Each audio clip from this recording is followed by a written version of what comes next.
tema dari perkuliahan hari ini adalah sesuai dengan RPS ya, kita akan mempelajari distribusi laba kepada pemegang saham ya. Saya akan share screen. Oke. Oke. Sebentar.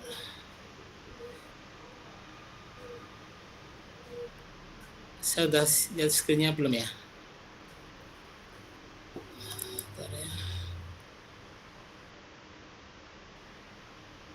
Picture in picture ya Mas Roja ya. Iya Bapak.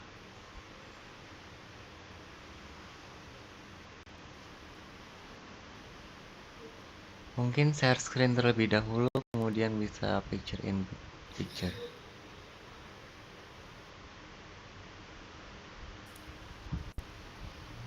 Oke.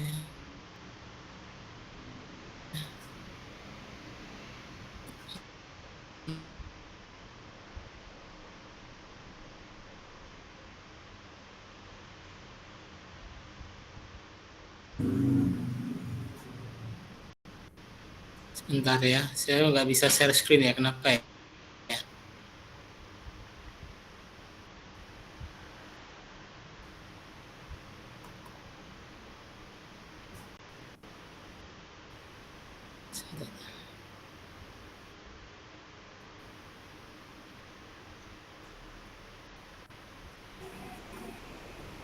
Tanda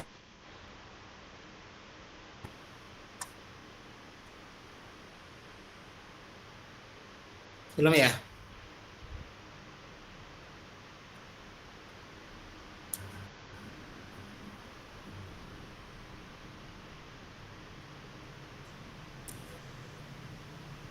Halo? Iya, halo Bapak.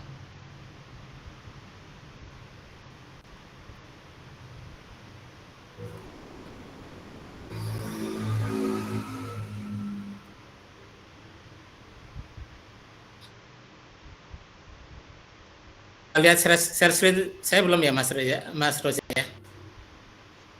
Belum Bapak. Belum ya? Dari saya Bentar belum. ya, kenapa nggak bisa ini? Kemarin bisa pada screen share screen Windows kan ya, bener kan? Tapi hilang, kenapa ya? Jadi ya, sebentar ya.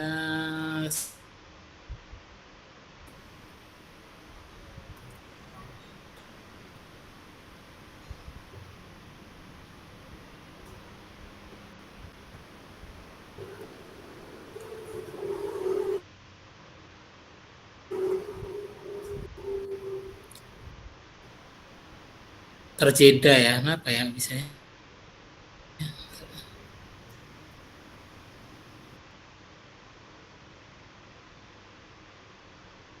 Mungkin sinyal Bapak kurang stabil, soalnya di saya. Oh, sudah muncul Bapak.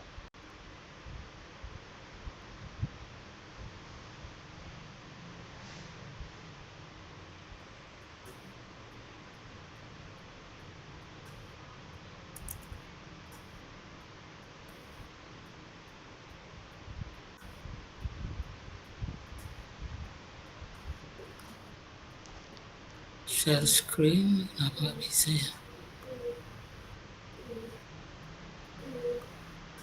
Share screen-nya Windows ya Mas ya? Atau entire screen?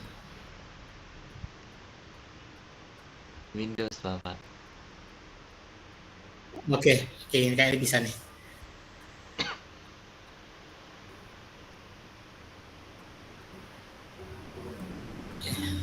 Bisa.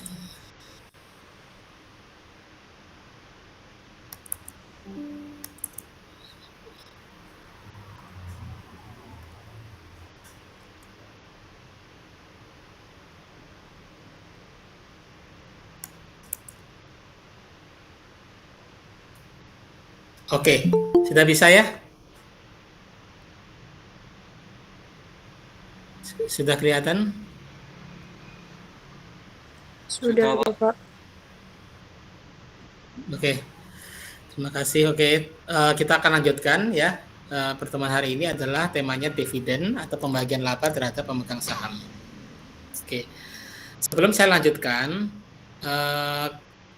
mungkin screen saya kurang begitu ini ya, kurang begitu detail ya. Caranya gimana ya? Cara apa ini?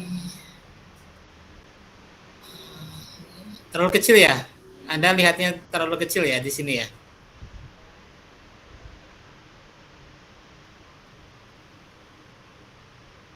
Karena icon orangnya ini saya nggak bisa hilangin, saya nggak tahu ini apa cara ini ya. Oke, tapi masih bisa diterima ya, masih bisa dilihat ya. Saya bisa lanjutin ya. Masih, Bapak. Masih ya, oke. Meskipun saya lihat kecil sekali nih. Nah, kayak nggak bisa ini ya. Ini it's something wrong ya. Saya nggak tahu. Kalau saya hilang ke sini, oke, apalah. Saya nggak lihat ini ya. Nanti info orang aja ya, suara saja kalau ada pertanyaan ya. Saya lanjutkan ke sini. Screen saya sudah menuju ke modal dan strukturnya ya, untuk memastikan saja, karena saya nggak bisa lihat ini ya. Sudah? Sudah, Pak. Oke. Kalau sudah, saya lanjutkan. Jadi saya ulangi sedikit ya, kemarin belum selesai, yaitu faktor yang mempengaruhi struktur modal ya. Saya ulas sedikit. Resiko bisnis. Ya, pertama resiko bisnis adalah dipengaruhi oleh 4 hal, yaitu perubahan penjualan, tentu ya. Perubahan penjualan akan beresiko terhadap suatu bisnis, baik itu volumenya naik atau turun, atau harga jualnya itu naik atau turun. Pasti akan berpengaruh terhadap semua result of the business itu, marketnya.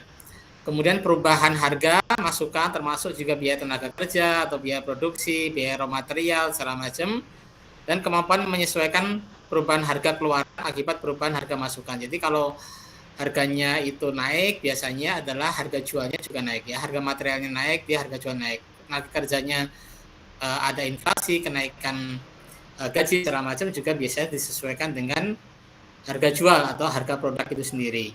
Dan tingkat leverage operasi. Jadi tingkat leverage adalah tingkat efektivitas bagaimana suatu perusahaan itu bisa mengalokasikan modalnya sehingga bisa membuat operasional itu berjalan dengan efektif dan efisien. Kemudian faktor yang lain yang kedua adalah pajak ya. Pajak berpengaruh terhadap struktur modal karena sekali lagi hutang itu bisa menjadi pengurang pajak yang kemarin kita pernah bahas ya. Sehingga kalau modal itu didapatkan dari hutang, proporsinya itu lebih tinggi pada hutang, itu nantinya akan mengurangi beban pajak yang dikeluarkan.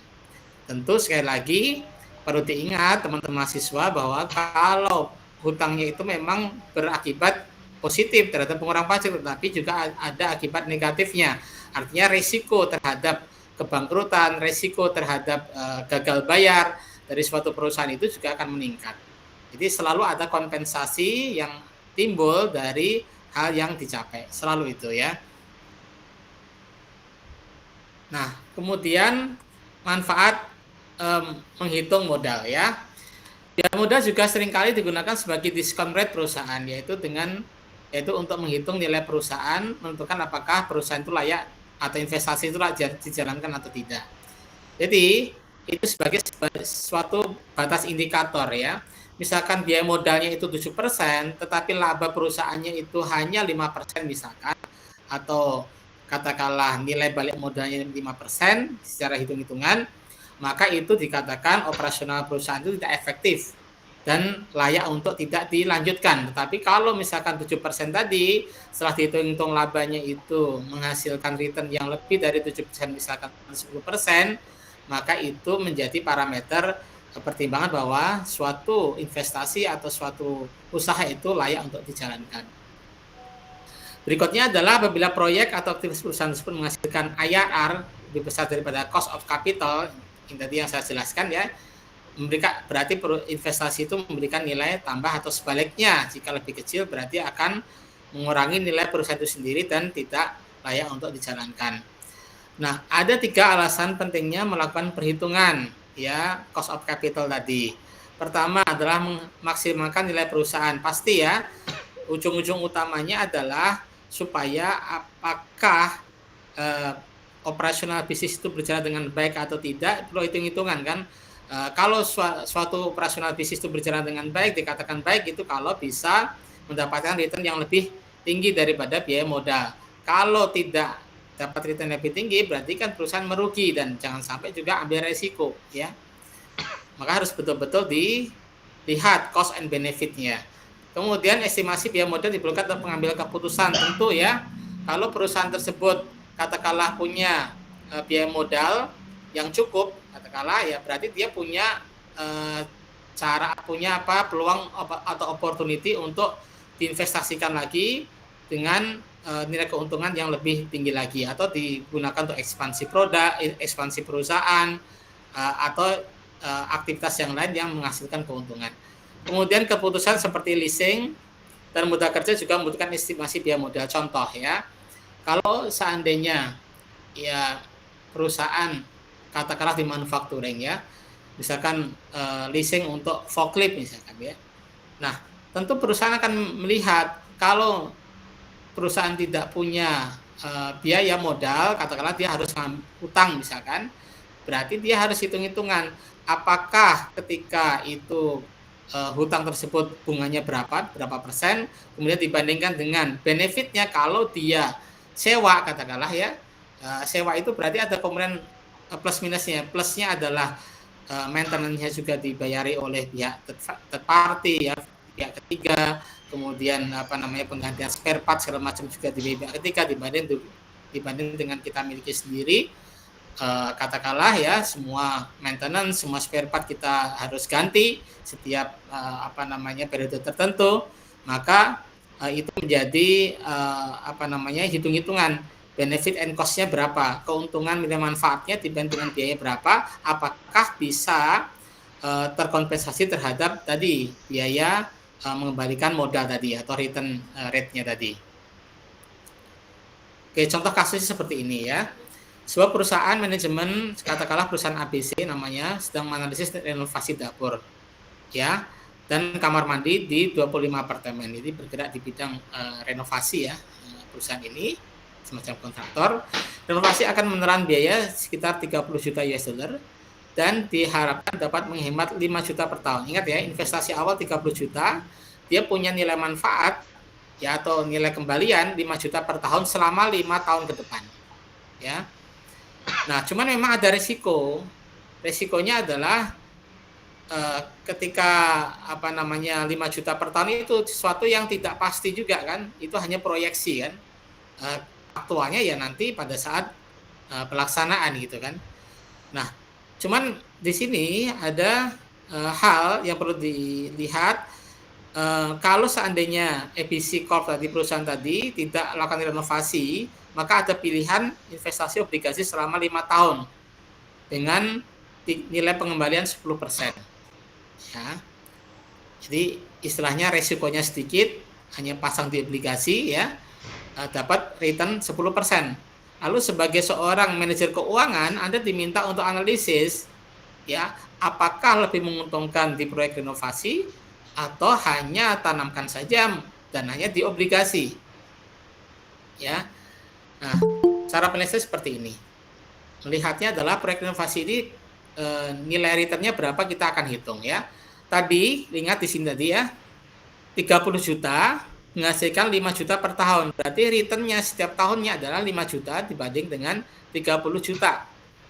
Maka kalau dihitung-hitung adalah sekitar 16% ya. Nah, dibandingkan dengan obligasi tadi, obligasi itu adalah 10% per tahun, annualnya 10%. Nah, sehingga kalau kita bisa bandingkan obligasi 10% dibanding dengan kalau kita lakukan renovasi, itu 16%, sehingga tingkat return-nya adalah melebihi daripada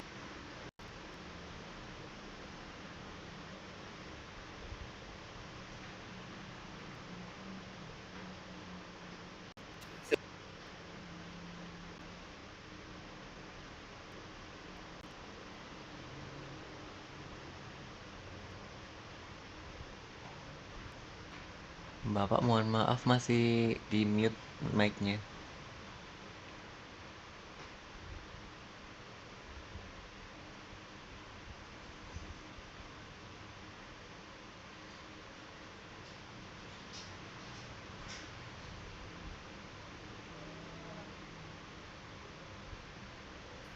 Oh my God. Kenapa nggak bilang dari tadi kalau saya mute mic-nya ya? Tadi tiba-tiba bapaknya hilang, Bapak.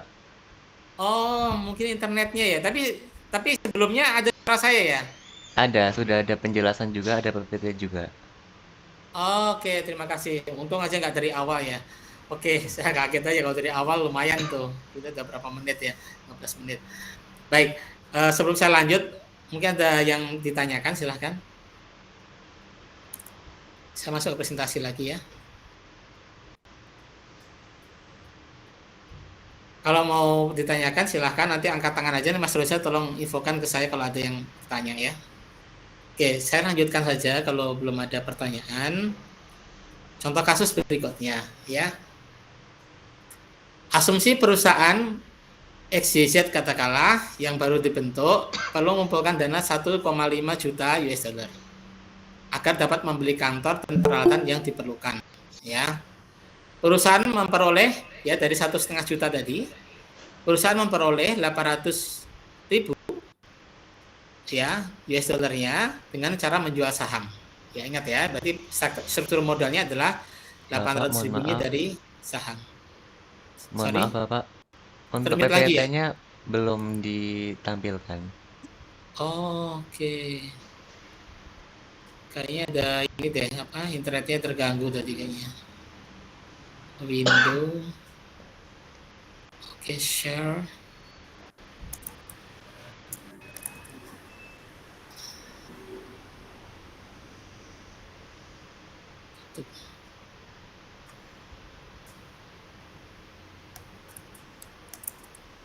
Sudahkah? Sudah Bapak, masih di Zoom. Oke, sudah sampai contoh kasus XYZ belum ya? Belum ya? Belum. Oh, sebentar ya. Saya udah screen padahal. Kenapa agak masalah enter screen? Oke, ini.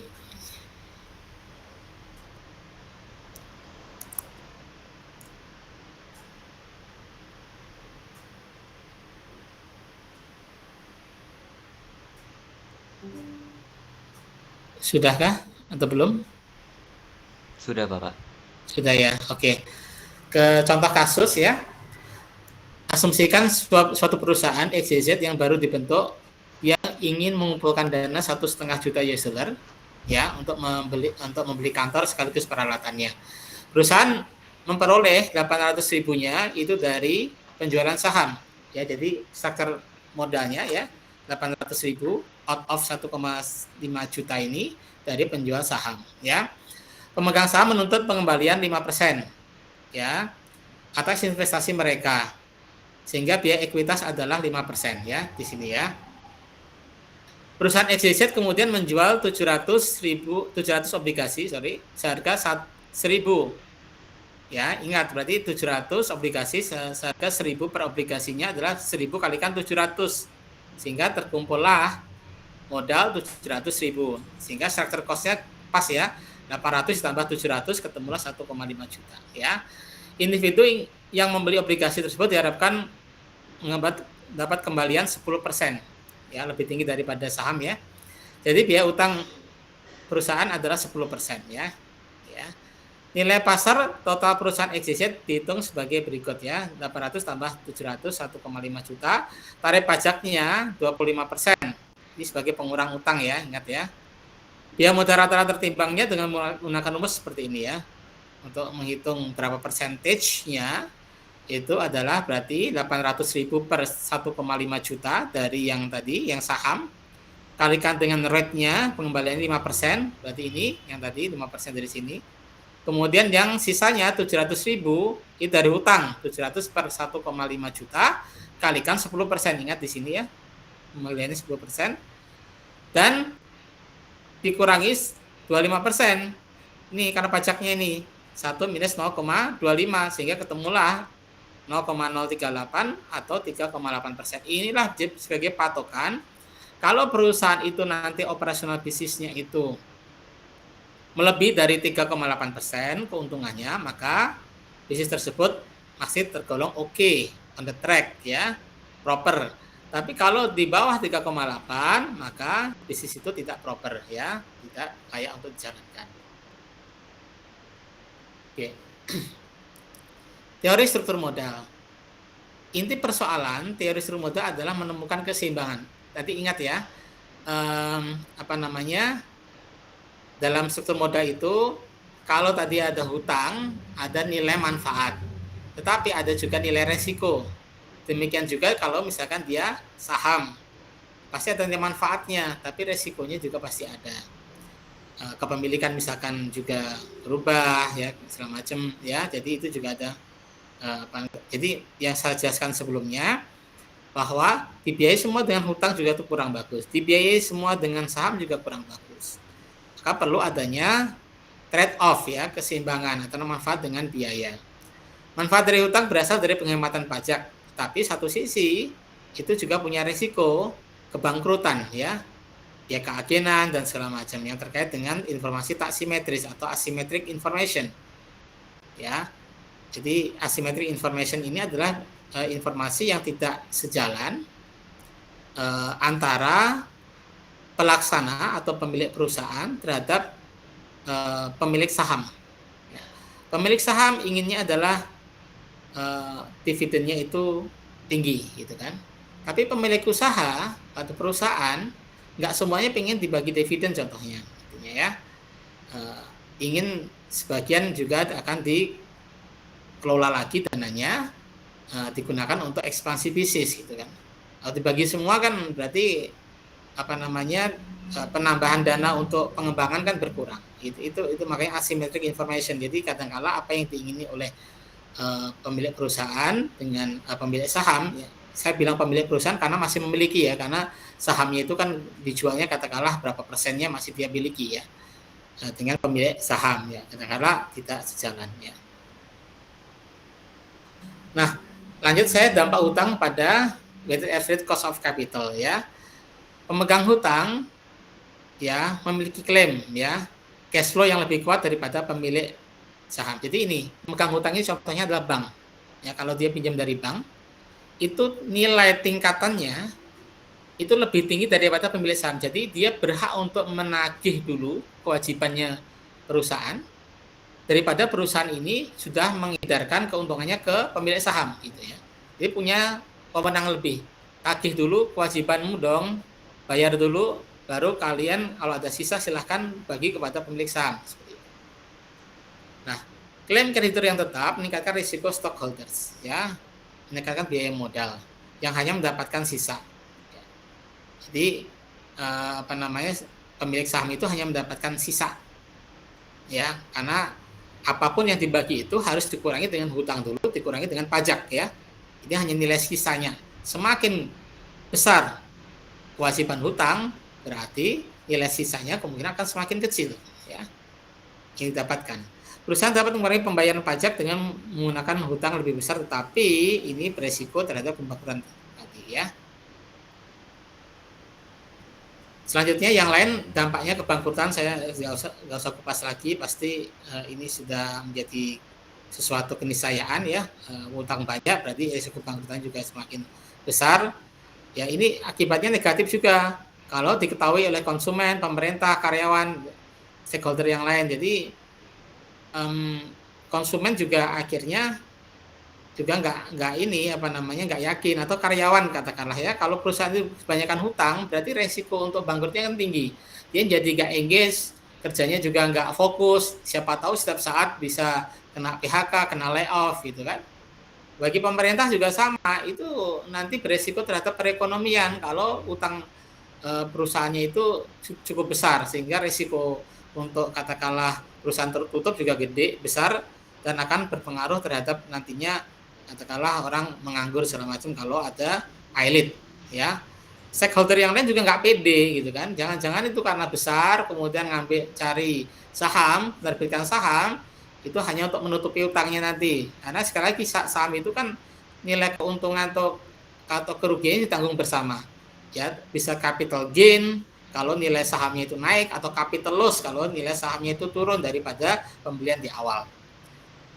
Nah, mempengaruhi perilaku manajer dengan kemungkinan ya mengurangi agency cost.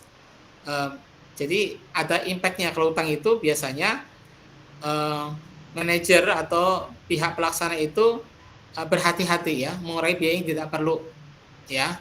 Jadi selalu was-was apakah ini betul-betul menguntungkan atau tidak ini, karena akan dikejar oleh kewajiban untuk membayar bunga yang tetap setiap waktu itu ya. Kemudian meningkatkan agency cost, juga manajer selalu takut bertindak ya. Jadi takut bertindak apakah betul-betul yang tadi saya bilang, kalau itu menguntungkan ya syukur dia akan jalankan, tapi kalau dia itu rugi belum ditambah dengan katakanlah membayar bunga tadi setiap saat ya, setiap periode, itu menjadi beban tersendiri, beban pikiran tersendiri terhadap pelaksana perusahaan ya atau manajer. Contoh ya, ada 3 perusahaan yang identik pada laba sebelum bunga dan pajak atau earning before interest and tax ya. 1,5 juta. Jumlah modalnya ya 10 juta, tingkat bunganya 12%. Ya, tingkat pajaknya 25% dengan struktur modal sebagai berikut. Untuk skenario A adalah unleveraged finansial, berarti adalah tanpa hutang sama sekali. Kalau perusahaan B adalah proporsinya adalah 50-50 antara utang dan ekuitas atau saham. Proporsi yang perusahaan C adalah 80-20, 80% utang dan 20%-nya ekuitas atau saham. Pertanyaannya adalah apa akibatnya terhadap ROE ya, return on equity ya, laba bersih terhadap ekuitas. Berikutnya bagaimana jika EBIT-nya itu berbeda ya, misal ekonomi buruk sehingga EBIT-nya dari 1,5 juta turun menjadi 700.000, atau bahkan ekonomi baik dari 1,5 juta menjadi 2,3 juta ya, ini skenario-nya. Terus kemudian apakah hutang itu baik atau buruk ya, dan pilih perusahaan mana dan kenapa ya. Kalau ada contoh soal seperti ini, kita harus petakan ya. Tadi ya yang di sini ya, kita harus petakan ulang tabel. Di skenario-nya perusahaan A, B, C, hutangnya adalah perusahaan A 0 ya, perusahaan B-nya 5 juta, C-nya 8 juta ya, sesuai dengan proporsi tadi ya ini. Ya. Oke. Kemudian totalnya ekuitasnya ini ya, perbandingannya 50-50, 80-20 tadi soalnya, sehingga jumlahnya adalah sama-sama 10 juta ya modalnya. Kemudian earning before interest and tax-nya, laba sebelum pajak dan bunga, itu kalau kita lihat ya berarti ini sama, misalkan 1,5 juta semua. Jadi contoh soalnya adalah ini kebetulan sama ya di sini. Identik ya pada laba sebelumnya bunga dan pajak ya, 1,5 juta identik berarti sama ya di sini. Oke. Kemudian interest bunganya ingat tadi bunganya berapa tadi? Bunganya adalah 12%. Ya. Ini kenapa 0? Karena nggak punya utang. 12% kalikan 0 ya 0. Ini kenapa 600.000? Karena 12% dikalikan 5 juta. 5 juta di sini ya. 600.000. Ini 960 dari mana? 12% dikalikan dengan 8 juta. Ya, ketemu 960. Laba sebelum pajaknya berarti kan EBIT tadi dikurangi dengan interest ya, dengan bunga ya. Ini kurangi kolom bawah, row bawahnya ya 1,5, ini 900, ini 540 ya, pengurangan saja. Kemudian tax-nya 25%, dari mana? Dari sini ya. Jadi soalnya 25%. 25% dari apa? EBT ya, dari sini ya. 375, ini adalah 900, 225, 135. Ingat ya, hutang, semakin banyak utang, semakin pajaknya kecil.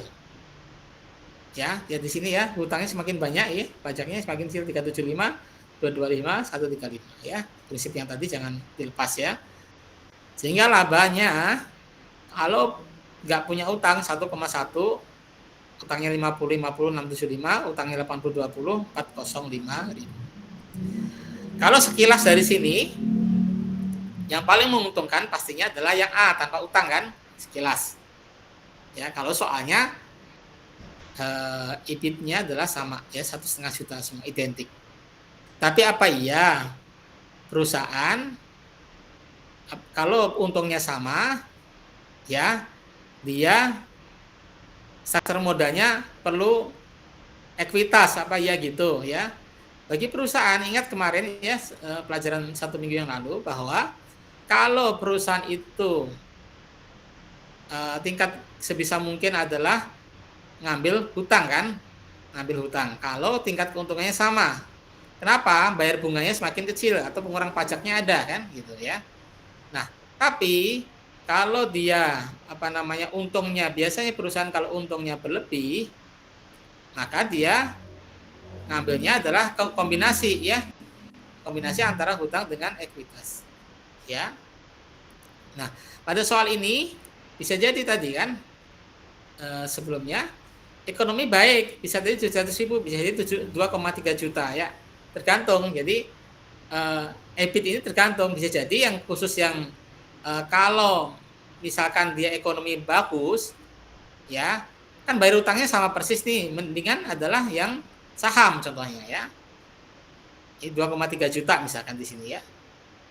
Tapi kalau ekonominya buruk ya tentu juga akan berpengaruh juga ke sini ya. Kan misalkan ini 2,3 juta nih misalkan. 2,3 juta itu berarti naik sekitar 1,5 ke 2,3 berarti sekitar 800.000 ya.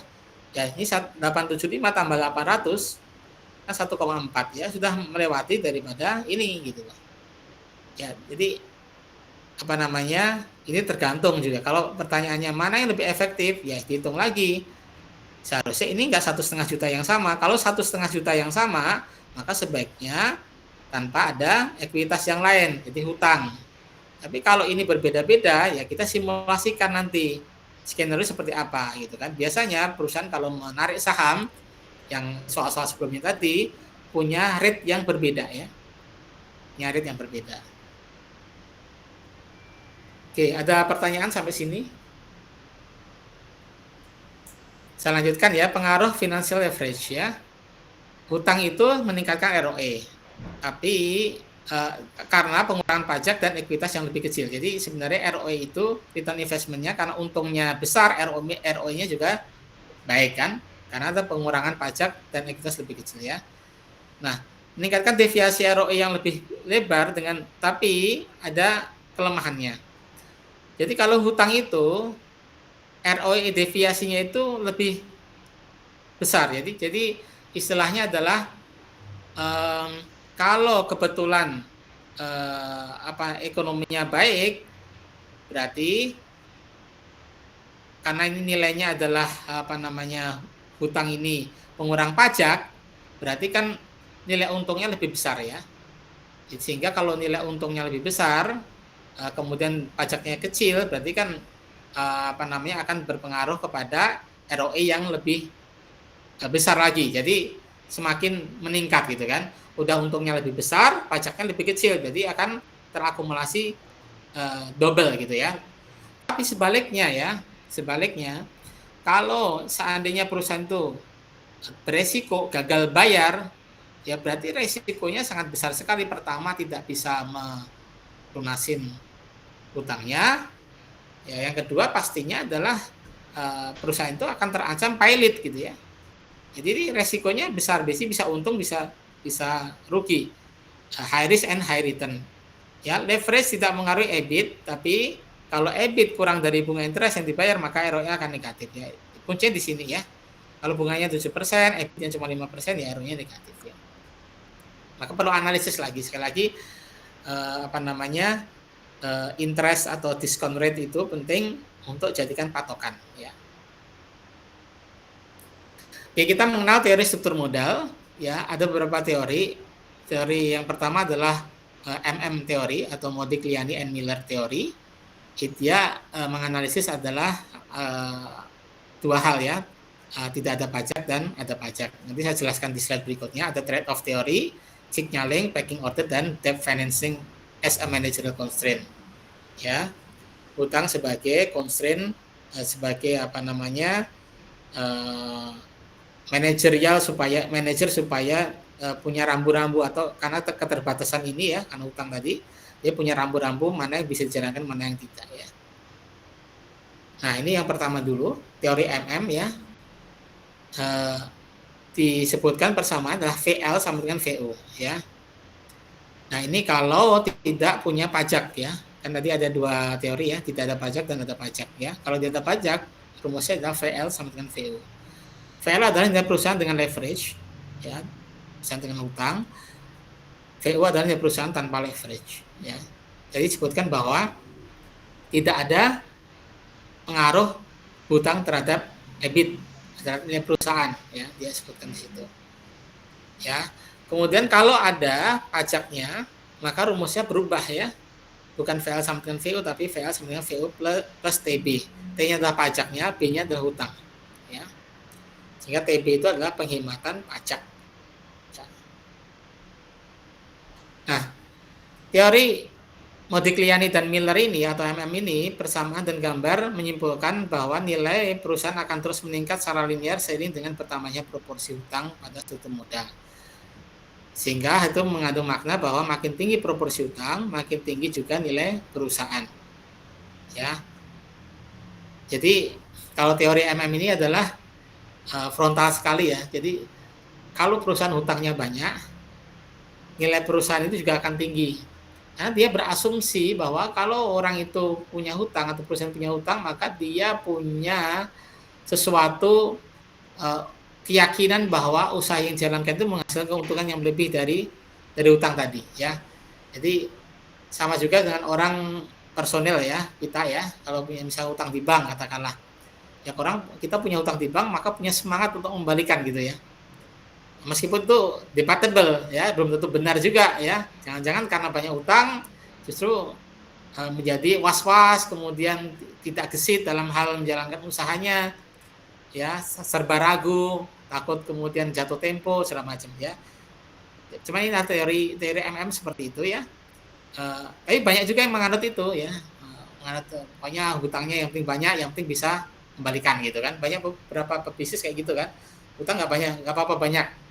Kalau diagungkan semua barang miliknya, yang penting bisa mengembalikan gitu ya. Itu sah-sah saja ya punya pemahaman seperti itu, tapi sekali lagi harus dihitung resikonya seperti apa. Sudah tentu hal tersebut tidak realistis sebab makin tinggi proporsi hutang ya, makin tinggi pula resiko bangkrutan. Namun perlu diingat bahwa kembali bahwa memang mengabaikan resiko kebangkrutan ini. Jadi ya anggap aja perusahaan itu lancar-lancar saja lah, jadi dia nggak ada resiko untuk bangkrut gitu ya. Nah ini yang M teori tanpa pajak ya, tidak ketika tidak ada pajak, capital structure tidak mengaruhi nilai perusahaan. Ini saya jelaskan tadi ya. Saya lanjut ya. Dengan adanya pajak perusahaan maka lebih disukai pembiayaan dengan hutang daripada dengan ekuitas. Jadi ini MM ini berfokus pada hutang gitu ya. Lebih baik hutang daripada menerbitkan saham. Jadi ini pokoknya teori hutang lah istilahnya kalau orang menghafal lah ya. Teori MM itu teori yang mengunggulkan hutang daripada saham ya. Pokoknya kalau hutang itu yang paling bagus lah gitu ya. Banyak EBIT yang masuk ke investor ya. Nah, kalau teori ada pajaknya lebih banyak EBIT ya, karena pengurang pajak tadi kan. Kalau pajaknya berkurang ya berarti EBIT-nya ya bisa masuk ke investor lebih banyak lagi. Nah, untuk penyempurnaan daripada, bukan penyempurnaan sebenarnya ini adalah istilahnya adalah apa ya namanya, teori yang lain ya, teori yang sedikit berseberangan dengan MM ya. Artinya dia punya pendapat lain bahwa ada kekurangan dari MM, tapi dia coba sempurnakan. Apakah ini yang paling tepat? Ya belum tentu juga gitu kan ya, tergantung dari cara hitungnya ya. Tapi ini berusaha untuk menyempurnakan kelemahan dari MM. Ini adalah kalau MM itu mengabaikan dia kebangkrutan, maka di sini sudah mulai ada analisa atau trade off, keuntungannya berapa dengan biaya kebangkrutan berapa. Jadi nggak jor-joran semuanya utang karena ingin mengejar pajak yang rendah gitu ya. Ya. Jadi nggak jor-joran hanya ingin mengejar pajak yang rendah, dia utang semuanya ya. Nah, ada trade off-nya. Oh, pengurangannya sekian dari pajaknya, ya kan? Kemudian dari segi resikonya berapa, ya, gitu ya. Sehingga ditentukanlah benefit and cost-nya itu hitungannya seperti apa.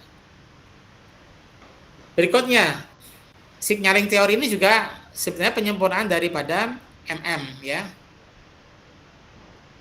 Nah, MM menghasilkan bahwa investor dan manajer memiliki informasi yang sama.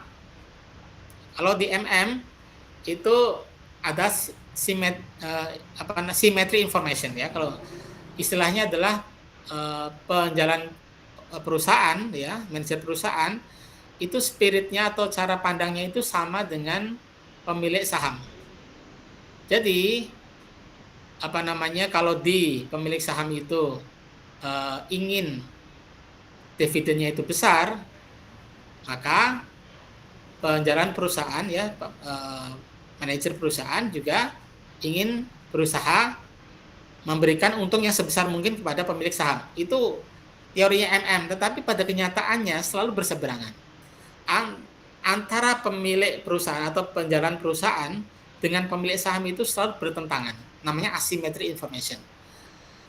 Kalau usulannya daripada pemilik saham, tentu pengennya dividennya semakin besar supaya segera menikmati hasilnya. Karena logikanya pemilik saham itu kan setahun sekali dibagikannya. Ya dia pengen segera dapat untung dong gitu kan. Paling nggak menikmati hasilnya. Tapi beda cerita dengan penjalan perusahaan atau manajer perusahaan. Dia nggak pengen membagi laba yang terlalu tinggi kepada pemilik saham. Dia pengennya diputar itu ya. Dananya diputar supaya apa? Supaya usahanya semakin besar gitu kan. Meskipun nantinya diiming-iming kan si pemilik sahamnya, pemilik saham, saya nggak bagi saham segera loh besar untuk tahun ini atau periode ini, tapi capital gain yang kalian dapat tuh besar. Tapi pemilik saham nggak mau itu, namanya juga ingin uang di tangan cepat kan gitu kan. Nah, kadang ada tarik ulur gitu ya. Maka di RUPS kadang-kadang itu ya agak hangat pembicaraannya. Dari sisa keuntungan berapa ya yang mau dibagi berapa, ada alot sedikit ya. Jalan perusahaan biasanya adalah mengatakan kedepannya itu bagus sekali untuk kita putar lagi operasi bisnisnya. Pemilik saham belum tentu itu, cuman bluffing saja nih, aku pengen segera nikmatin hasilnya kok gitu. Itu selalu ada tarik ulur itu ya. Seringkali manajer memiliki informasi yang lebih baik daripada investor ya, karena dia menjalankan usahanya ya. Jadi dia menjual saham jika sahamnya over value atau menjual obligasi jika sahamnya under value. Oke, sekarang saya mau bertanya, saham over value itu apa, under value itu apa ya? Ada yang bisa jawab nggak ya? Saham over value, saham under value itu apa? Ada yang bisa jawab silakan.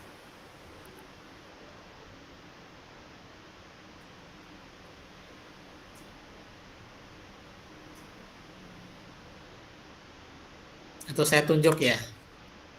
Dia nggak aktif. Oke, saya tunjuk aja ya. Siap-siap ya, saya tunjuk. Miko Pamungkas. Dan saya minta satu pendapat lagi selain Miko.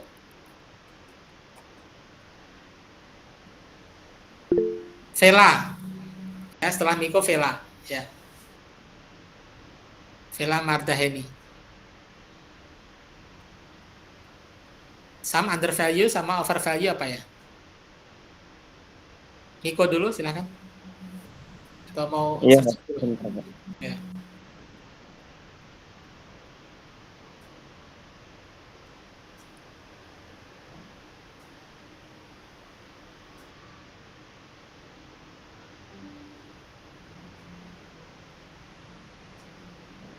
Jadi menurut pendapat saya saham over value itu saham yang harga jualnya itu terlalu tinggi. Ya. Lalu kebalikannya dengan saham under value yang terlalu rendah, Pak. Terhadap apa? Terlalu tinggi itu terhadap parameter apa ya? Dikatakan terlalu tinggi. atau bisa dilihat dari parameter harga tren masa lalu, Pak? Oke, tren masa lalu ya berarti ya. Iya. Oke, saya tampung. Oke, good. Tadi satu lagi, silahkan. Siapa ini ya?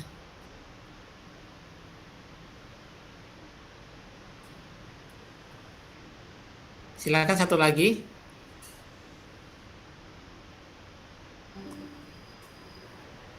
Vela.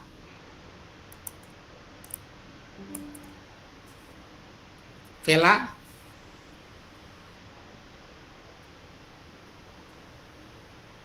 Ada di tempat Vela.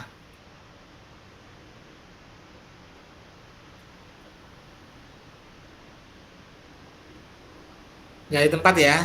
Ini saya random ya. Jadi kalau kebetulan mahasiswanya nggak di tempat segala macam, nanti ini ya apa namanya, tolong bisa izin dulu ya.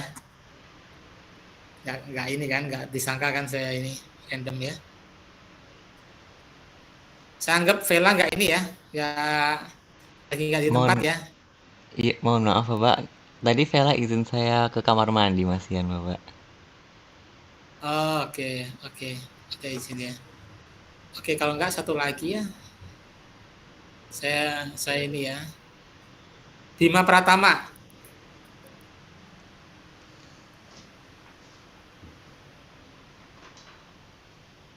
Bima, ada?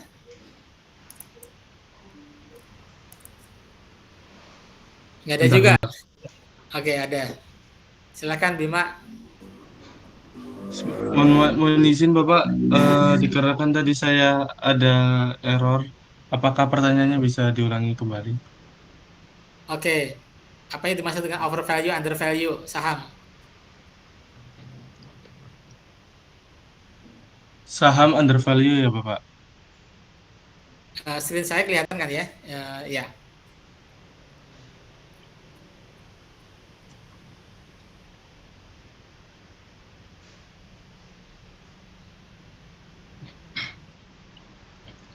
Baik, saham undervalue itu dalam dunia investasi saham itu merujuk pada kondisi di mana harga saham suatu perusahaan dianggap lebih rendah daripada nilai intrinsiknya, Bapak.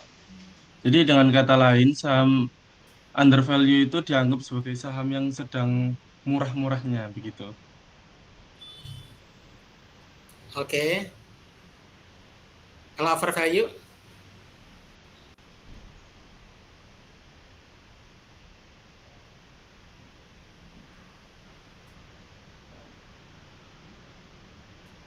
Bagaimana, Bapak? Kan baru undervalue ya. Kalau overvalue? Overvalue apa? Kalau saham overvalue itu berarti dianggap lebih tinggi daripada nilai intrinsiknya, yang berarti juga sebagai saham yang sedang mahalnya, Bapak. Jadi Oke. para investor itu menilai harga saham tersebut sudah melebihi potensi atau fundamental perusahaan yang sebenarnya. Oke. Akibatnya dikhawatirkan nanti harga sahamnya itu bakal turun, sehingga mungkin akan ada prediksi buat mengalami kerugian perusahaannya, Bapak. Oke, terima kasih Miko dan Bima ya. Oke. Ya, ini jawabannya saya kira tepat ya. Jadi overvalue itu jadi saham itu dinilai sudah terlalu tinggi dengan nilai pasar ya. Undervalue adalah kalau sebaliknya saham itu dinilai sudah lebih rendah dari nilai pasar. Kalau di sini seringkali manajer memiliki informasi yang lebih baik daripada investor, sehingga kalau sahamnya itu sudah lebih tinggi dari nilai pasar, ini sahamnya overvalue, maka dia jual. Kalau sahamnya masih cukup rendah, dia nggak mau jual sahamnya, tapi menjual obligasi. Jadi kalau manajer perusahaan seperti itu ya, yang jalankan usaha. Investor tahu hal ini sehingga menerbitkan saham. Kalau menerbitkan saham akan dipandang sinyal negatif sebaliknya ya. kalau perusahaan ini menerbitkan saham, tadi kan maksudnya si manajer tadi kan bagus tuh. Kalau over value dijual dong. Kalau under value ya mending obligasi saja gitu kan. Tapi kalau investor enggak, pandangannya justru sebaliknya. Kalau perusahaan itu menjual saham, itu sinyalnya negatif. Ya, sinyal negatif. Kenapa dibilang sinyal negatif? Dikarenakan seolah-olah ya, perusahaan tersebut tidak punya kemampuan untuk menaikkan nilai saham lagi. Jadi keuntungannya sudah akan mandek lah, istilahnya kayak gitu. Ke depannya, ya. Sehingga itu investor jangan-jangan nih perusahaan nih udah nggak untung lagi nih, cepet-cepet aja tarik sahamnya atau semacam, ya. Jadi asymmetric information. Lalu sebaliknya kalau obligasi justru ini positif. Ada kalau menurut manajer ini kalau obligasi itu kan under value nih, sahamnya masih jelek dong, maka obligasi saja gitu kan, jangan dijual gitu. Tapi menurut dia justru positif gitu ya, menurut investor ya. Jadi ini dua pihak yang selalu saling mencurigai ya, istilahnya investor itu kan curiga kan, jangan-jangan ada ini nih potensi bangkrut segala macam. Itu wajar karena dia yang pemilik dananya kan. Beda cerita kalau investornya malah justru nggak ada curiga sama sekali, ya itu bahaya nanti ya. Manajer melakukan fraud segala macam ya, sehingga di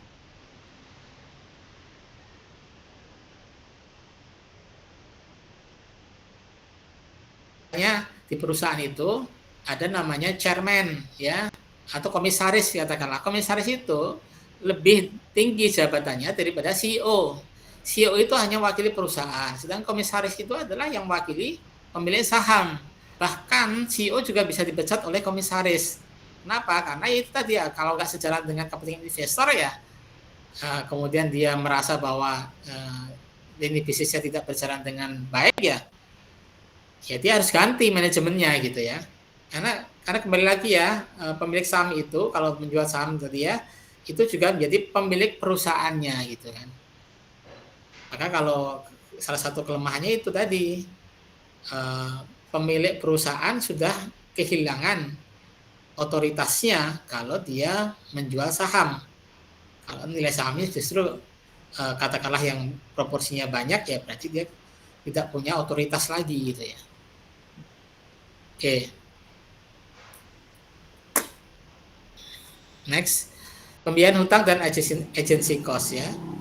Masalah agensi terjadi saat manajer dapat menggunakan dana perusahaan untuk kepentingan yang tidak maksimal, menghasilkan tidak perusahaan ya.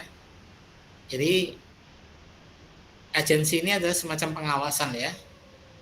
Jadi investor itu menunjuk pihak ketiga, auditor katakanlah, untuk melakukan pengawasan ya. Kalau misalkan yang menjalankan perusahaan itu tidak memaksimalkan nilai daripada perusahaan ya, sehingga bisa diketahui dari awal ya. Dengan melakukan utang, maka mendisiplinkan manajer untuk mengharuskan manajer membayar FCF obligasi kupon dan pengembalian sehingga mengurangi pengeluaran yang tidak perlu. Yang tadi saya jelaskan ya, karena sisi utang tadi, maka sangat berhati-hati manajer ya untuk menjalankan usahanya ya. Dan menimbulkan masalah agensi yang lain ya. Kalau manajer cenderung tidak melakukan proyek investasi berisiko atau menggunakan NPV positif, maka hutang meningkatkan risiko keuangan atau financial distress ya.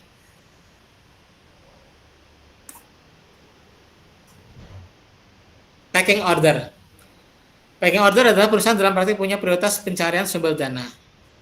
Ya. Jadi perusahaan cenderung menggunakan modal pertama ya, prioritasnya. Perusahaan itu menggunakan laba yang ditahan dulu ya.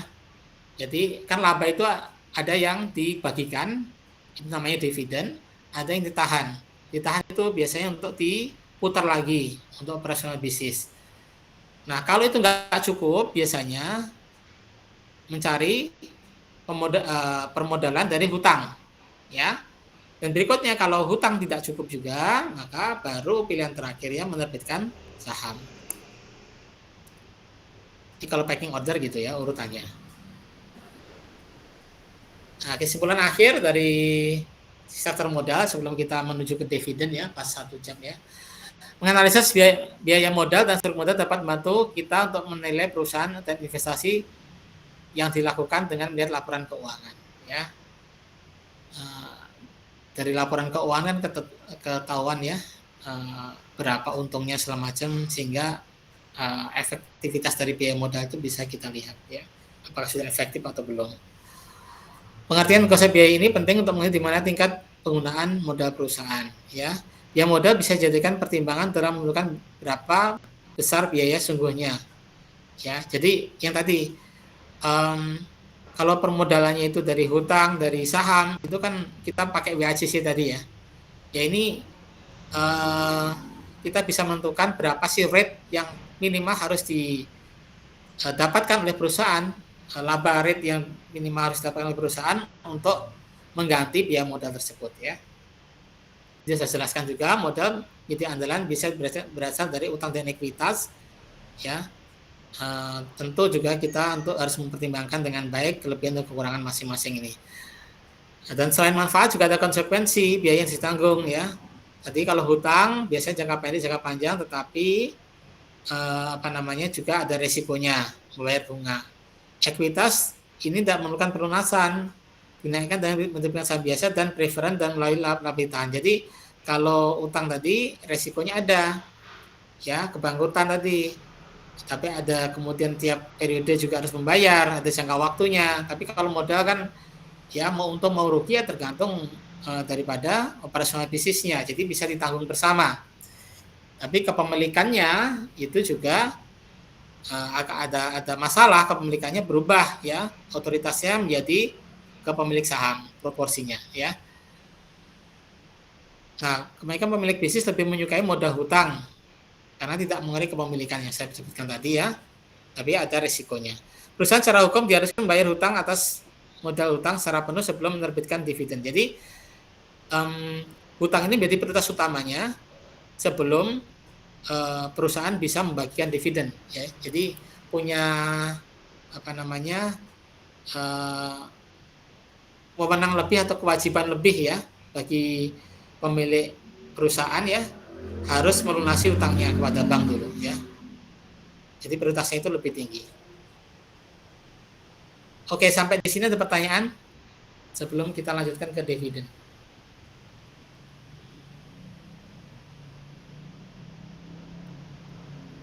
Silakan, ada yang pertanyaan.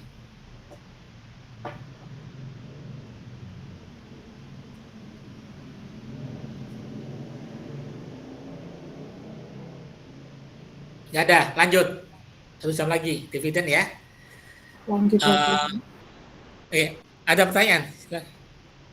Silakan, Pak. Ya, oke.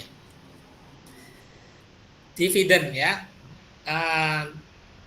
Jadi dividennya adalah ya tadi yang bilang tadi ya, keuntungan yang dapat oleh perusahaan, kalau perusahaan itu go public ya, ada 2 hal yang dilakukan distribusinya. Distribusi kepada pemilik saham, berarti namanya adalah dividen. Kalau koperasi adalah SHU, koperasi namanya SHU ya, benar ya dulu ya. Jadi istilahnya adalah bagi hasil lah istilahnya yaitu ya. Nah, yang kedua adalah dia ditahan ya, digunakan buat perusahaan untuk operasional bisnisnya lagi. Nah, lanjut aja ke ini ya, pengertian. Ya, ada 2 keuntungan ketika kita berinvestasi saham ya. Kalau kita beli saham, ada 2 keuntungan. Pertama capital gain, yang kedua adalah dividen. Dividen jelas ya, itu adalah dana uang yang kita bisa dapatkan di after fiscal year closing ya, setelah closing akhir tahun ya, biasanya RUPS segala macam dan dibagikan ke kita. Nah, tapi yang kedua adalah capital gain ya. Apa itu capital gain? Ada yang bisa menjawab Kak, capital gain?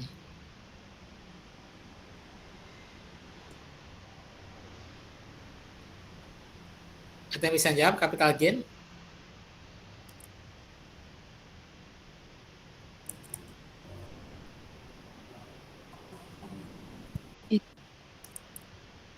Siapa yang bisa jawab? Silakan. Saya. Oke, Arda. Ya, silakan Arda. Jadi capital gain itu adalah keuntungan modal. Nah, keuntungan modal itu keuntungan yang diperoleh dari selisih harga jual dan juga harga beli saham. Itu, Pak. Oke, very good ya. Capital gain adalah selisih antara harga beli saat beli dengan harga kemudian kalau dijual ya.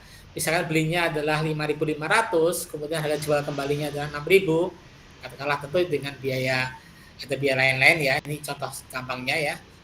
Karena harga jual itu pasti dipotong yang lain-lain. Katakanlah setelah dipotong 5.500 menjadi 6.000, berarti ada gain sekitar 500 per lembar saham. Yaitu dinamakan adalah capital gain ya. Itu juga penting ya, karena kalau mengandalkan dividen biasanya nggak banyak itu. Katakanlah dividennya itu cuman 3%. Kan rugi sekali, mending ngapain capek-capek saham ya. Ternyata keuntungannya lebih kecil daripada deposito gitu ya. Tapi si pemilik saham ini punya potensi keuntungannya lebih. Dari mana? Jangan hanya lihat dari dividennya, tapi capital gain-nya. Ya. Maka tadi yang dibilang kalau pemilik perusahaan, kalau penjalan perusahaan atau manajer perusahaan itu bilang kepada si pemilik saham, saya nggak bisa membagi banyak nih dividennya tahun ini, tapi saya akan putar lagi ya dananya dengan iming-iming adalah capital gain ya, nilai sahamnya naik gitu. Mungkin pemilik saham akan hitung-hitungan, oh secara overall tidak masalah kan dividen yang lebih kecil tapi terkompensasi terhadap capital gain yang besar. Atau sebaliknya sebenarnya, kalau dividennya besar, capital gain-nya kecil gitu kan. In overall kan nggak ada perubahan ya. Tetapi capital gain ini sendiri ada potensi kan. Mungkin saat itu untung nih capital gain-nya. Siapa yang bisa menjamin ke depannya itu masih gain gitu kan. Karena kan saham itu fluktuasi ya, bisa naik turun itu sangat cepat sekali. Baik itu faktor internal, ya karena perusahaannya yang efektif efisien, atau faktor eksternalnya ya, dari segi ekonomi, dari segi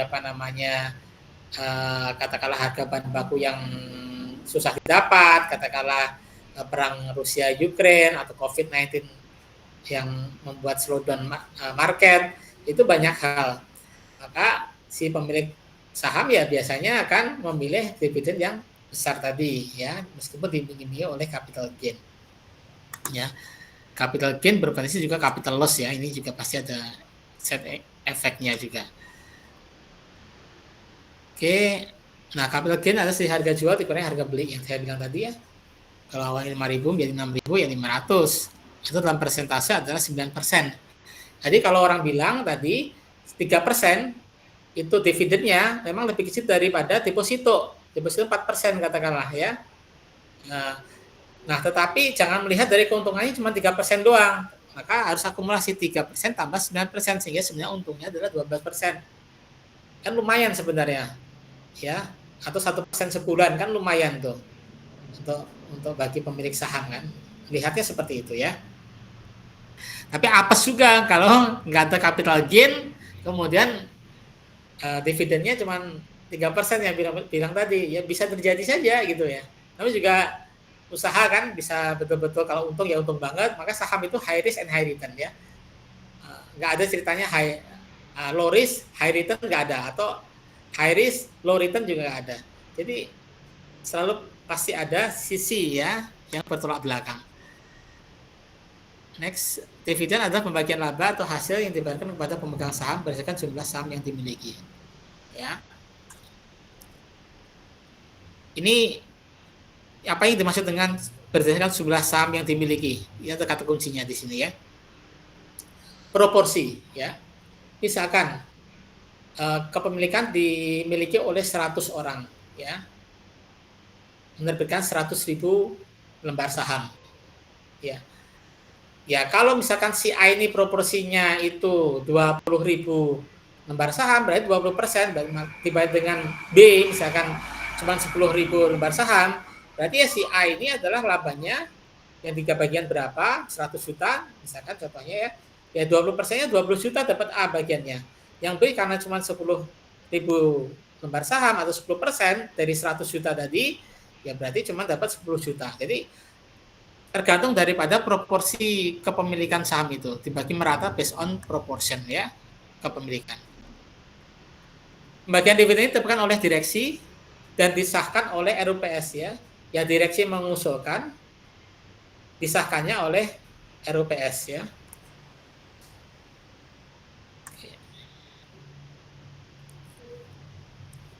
Nah, biasanya dividen dibagi dalam bentuk uang tunai atau saham dan dibagikan oleh perusahaan selama setahun sekali atau bisa skenario 2 kali setahun. Ya, ini yang sering terjadi meskipun sebenarnya nanti ada kita pelajari ya, dividen itu bukan hanya uang tunai ataukah saham ya, bisa jadi properti atau bisa jadi surat utang segala macam, nanti kita jelaskan di slide berikutnya. Tapi yang sering terimplementasi adalah dividen itu berupa uang tunai. Ini yang paling sering ya, common praktis yang dilakukan adalah uang tunai ya. Setelah RUPS yaitu pembagian dividen itu dapat uang masuk ke rekening masing-masing yang pemilik saham ya, yang seperti halnya yang didaftarkan sebelumnya ya. Nah, bisa juga saham. Jadi bukan hanya uang tunai saja.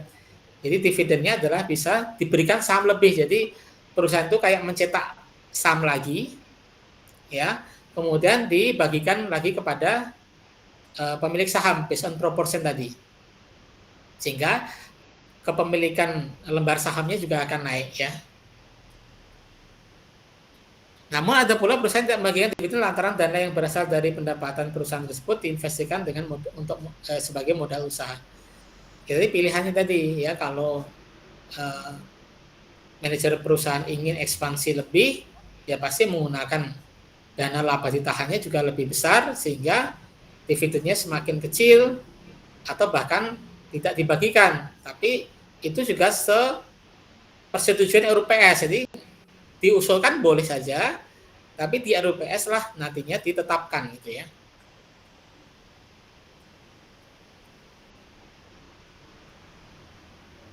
Oke, next. Jika dividen dibagikan 2 kali dalam setahun, maka dividen tersebut sebagai dividen interim. Tapi kalau dibagikan setahun sekali, maka dikatakan dividennya sebagai dividen final ya. Dividen interim ya adalah mekanisme pembagian dividen yang diberikan dalam jangka waktu sebelum pembukuan keuangan.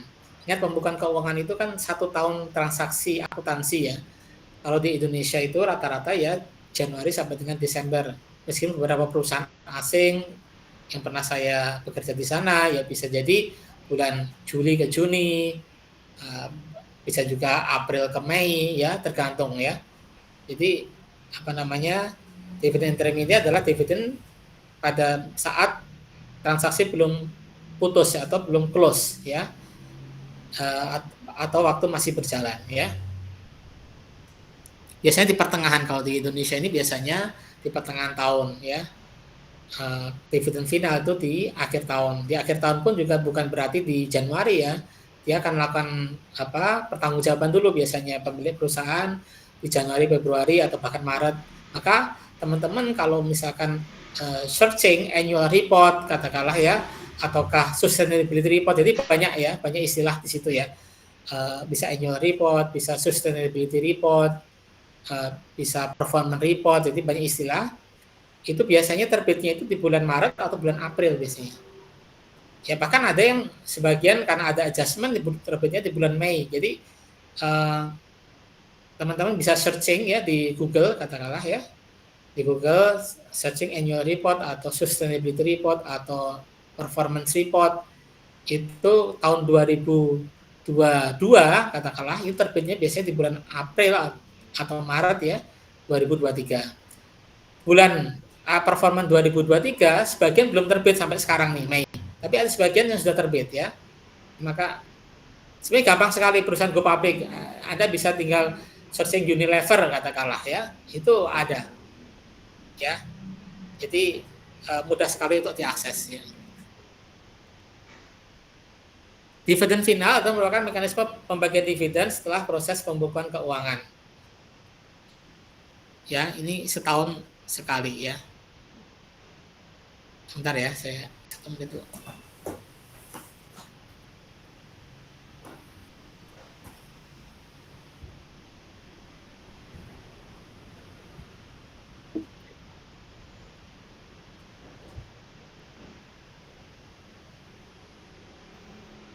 Oke, saya lanjutkan ya.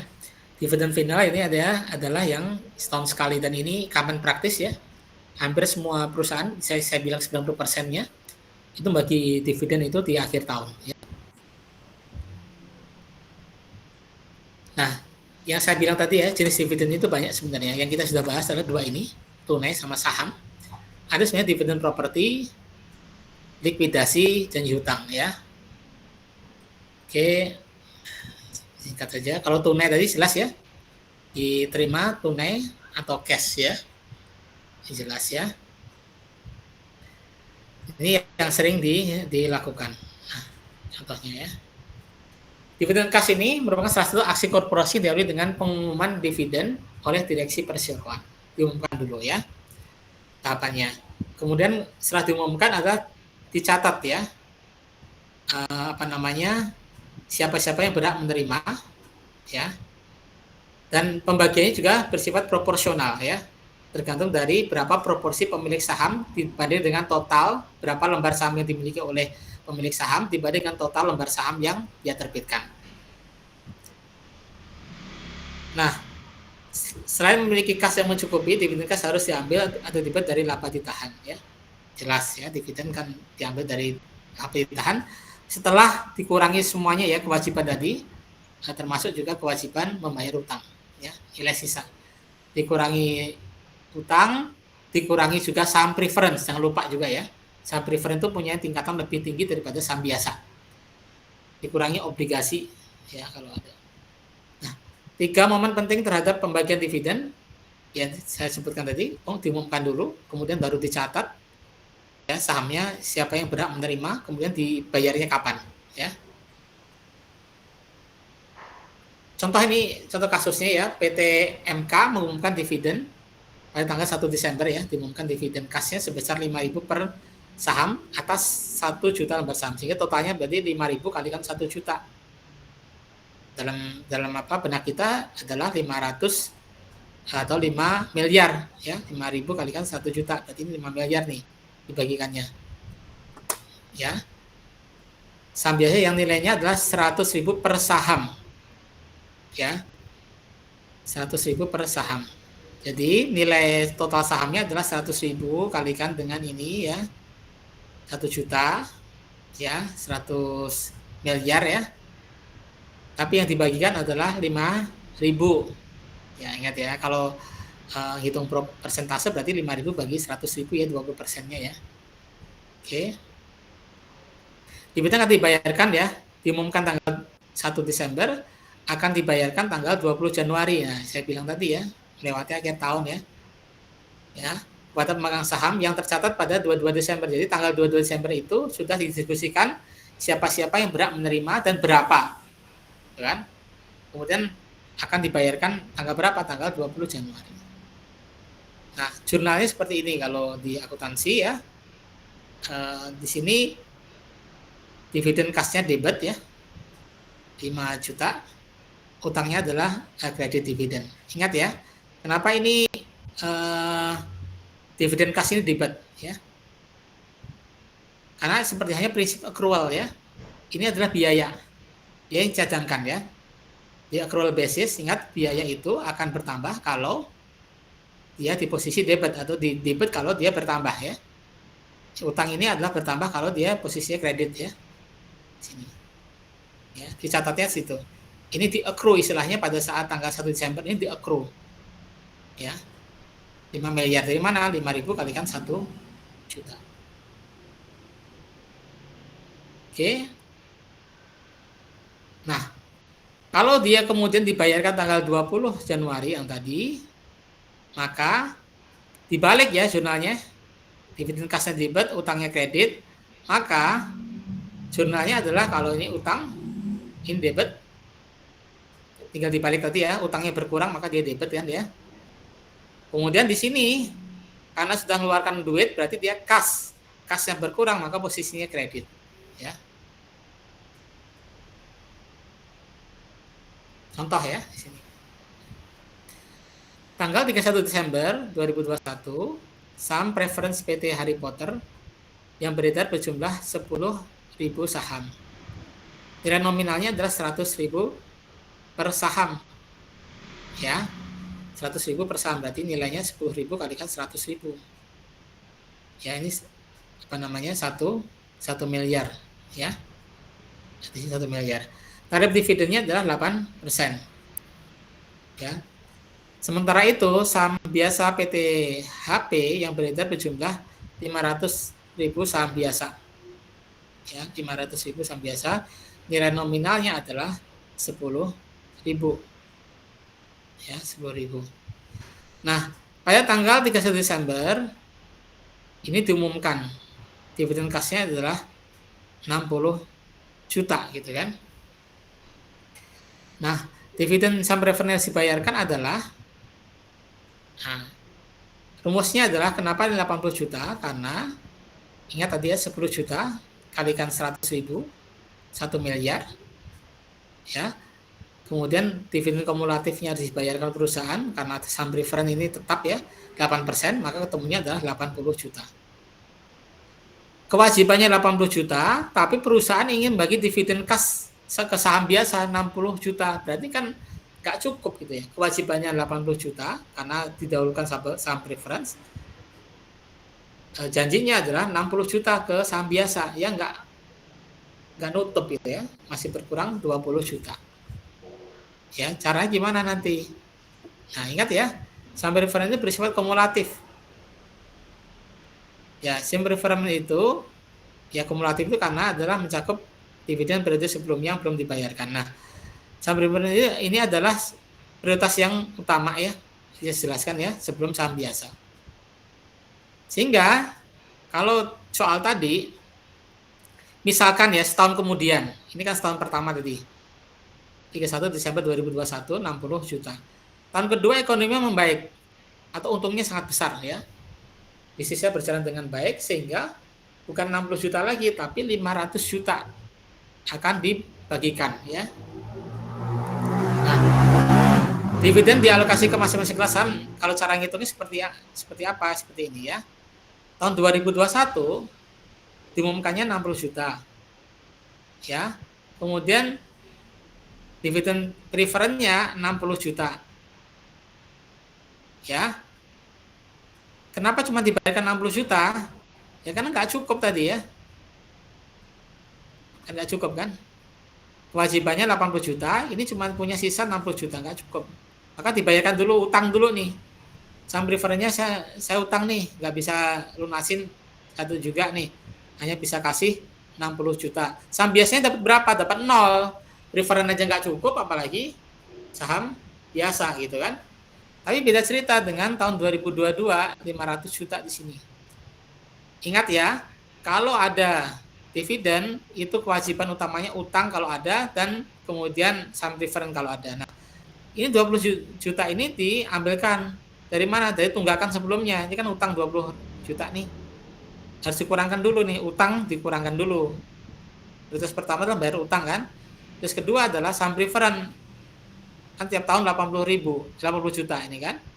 Sehingga sisa dari saham biasanya adalah ya 500 juta kurangi 20 kurangi 80 ketemu 400 juta gitu kan. Nah, dari tabel ini juga bisa kita lihat keuntungan kelebihannya masing-masing saham preference dengan saham biasa. Saham preference itu mau apapun itu dia didahulukan ya, lumayan lah tahun 2021 kan dia dapat kan daripada saham biasa dia cuman gigit jari di sini. Tapi once ekonominya itu membaik, maka ya sudah, nah preference kan tetap itu saja dapatnya kan. Ya. Saham biasanya meningkat dapatnya 400 juta gitu kan. Jadi ya yang dibilang tadi high risk and high return ya, kebetulan yang di sini saham biasanya ya bisa gigit jari tahun pertama, tahun kedua bisa lumayan banyak gitu yang didapatkan.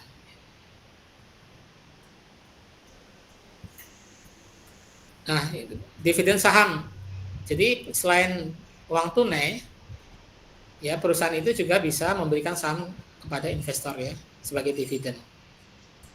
Ya, jadi mendapatkan peningkatan jumlah sahamnya ya sesuai dengan namanya.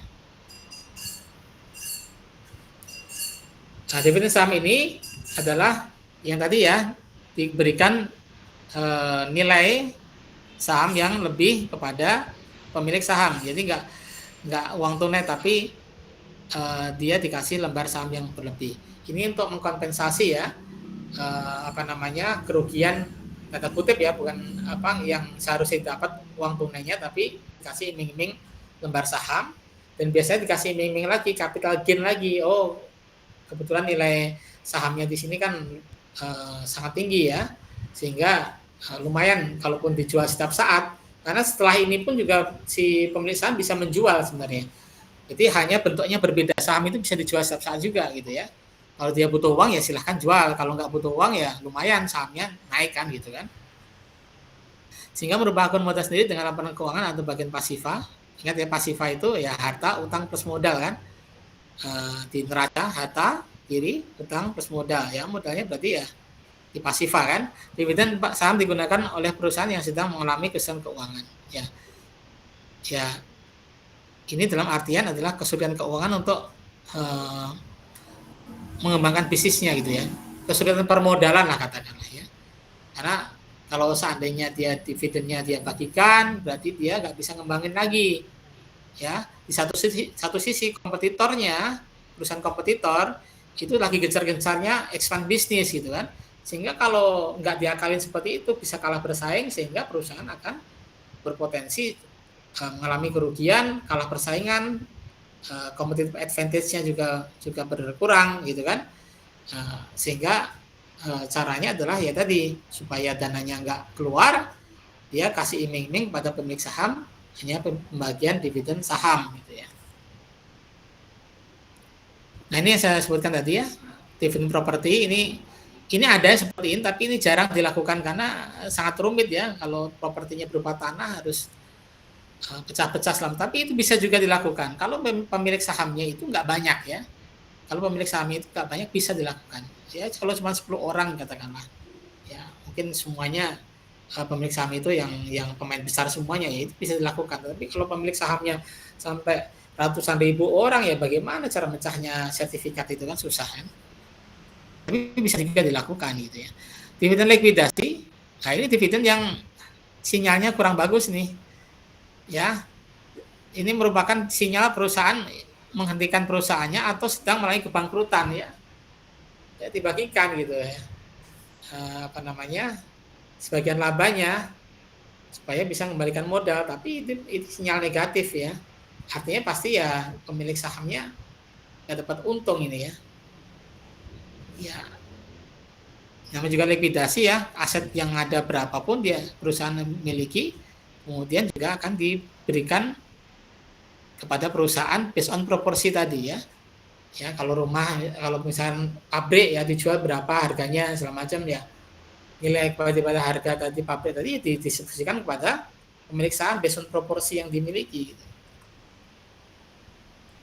Atau janji hutang ya, dividen janji hutang ini adalah ini nggak bisa ngasih sekarang, tapi perusahaannya menerbitkan janji hutang akan dibayarkan dividen pada waktu yang ditentukan. Jadi minta kelonggaran. Ya, ada suratnya juga ya, bikin surat katakanlah ya, komitmen, surat komitmen ya, akan dibayarkan pada nggak bisa di bulan Januari katakanlah, akan dibayarkan bulan Juli ya nggak apa-apa, tapi sudah ada komitmennya. Mungkin uangnya mau dipakai dulu segala macam. Ya, selama disetujui oleh RUPS ya, bisa kasih penjelasan yang baik dan dapat persetujuan, ya itu bisa aja dilaksanakan. Semacam lagi ya, saya percepat ya. Cara menghitung dividen.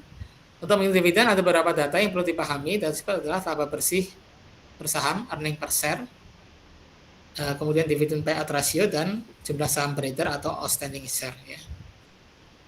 Contoh nanti saya jelasin ya. Laba bersih IPS itu adalah pembagian antara laba bersih yang didapatkan oleh perusahaan di periode tertentu dengan jumlah saham yang beredar di pasaran ya. Kalau dividen payout ratio DPR adalah rasio pembayaran dividen yang menunjukkan persentase setiap keuntungan yang diperoleh dan distribusikan kepada pemegang saham dalam bentuk uang tunai. Nanti ada contohnya. Nah, ini jelas ya, jumlah saham yang beredar ya, berarti berapa yang diedarkan oleh perusahaan ya totalnya. Ini contohnya ya. Misalnya perusahaan AA mempunyai 1 juta lembar saham. Ya. Perusahaan ini berhasil menghasilkan laba bersih 500 juta rupiah. Kebijakan pembagian dividen atau dividen payout rasionya 40% ya. Jadi ya, dividen payout rasionya 40%. Berarti berapa ekuivalennya gitu kan? Nanti kita hitung ya. Nah, dividennya tadi ya, ingat ya tadi soal di sini 500 juta, 40%-nya dibagikan. Berarti 500 juta kali 40% yang dibagikan berarti adalah 200 juta. Ya. Dividen payout ratio kan 40% ya, 200 juta ya. Kemudian dividen per saham beredarnya adalah atau earning per share-nya itu adalah 200 juta yang dibagikan tadi dibagi dengan per lembar sahamnya kan 1 juta nih. Sehingga dividen per lembar saham atau earning per share-nya adalah 200 perak ya, 200 rupiah. Sampai sini ada pertanyaan nggak nih cara ngitung ini?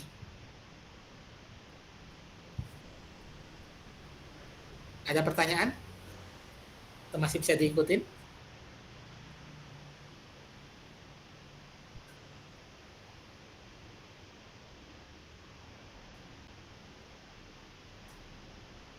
Ada pertanyaan nggak? Bisa diikutin ya? Bisa Bapak.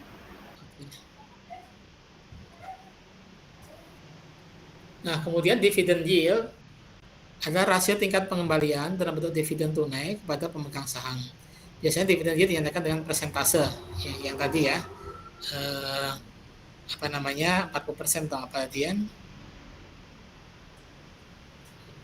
Menunjukkan berapa banyak perusahaan telah membayar dividen selama setahun terhadap harga sahamnya ya dibanding dengan harga sahamnya. Ini membuat pemegang saham lebih mudah melihat berapa banyak pengembalian per rupiah yang diinvestasikan dan diterima melalui dividen. Jadi pemilik saham mengukur ya pada saat setahun close tadi ya RUPS tadi dapatkan dividen berapa, kemudian dia akan menghitung returnnya berapa ya, return dividen ya. Dan biasanya di pemilik pemegang saham itu adalah melihat parameter keuangannya atau perusahaan tersebut itu dari dividen yield-nya ya. Misalkan tadi itu adalah katakanlah 8% dibanding dengan kalau depositonya misalkan 4% ya sekarang ya. Ya berarti si pemilik saham tadi ya dikatakan untung, tapi pembandingnya bukan hanya kepada ini ya deposito ya, dibandingkannya dengan pada saat awal menjual saham pun itu kan pemilik perusahaan menjanjikan nih ekspektasi return rate-nya berapa, itu jadikan patokan juga. Kalau dia menjanjikan 10% atau 8% berarti nggak ada sesuai ekspektasi. Nah, itu juga menjadi pertimbangan juga pemilik saham apakah melanjutkan ataukah stop dengan cara menjual sahamnya kembali gitu ya.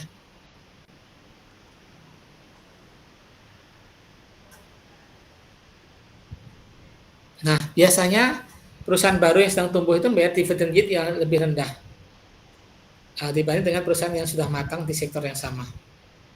Karena gini ya, perusahaan baru ini dia ingin uangnya ini bisa digunakan untuk tumbuh terus perusahaannya. Biasanya proporsi laba yang dibagikan itu lebih kecil.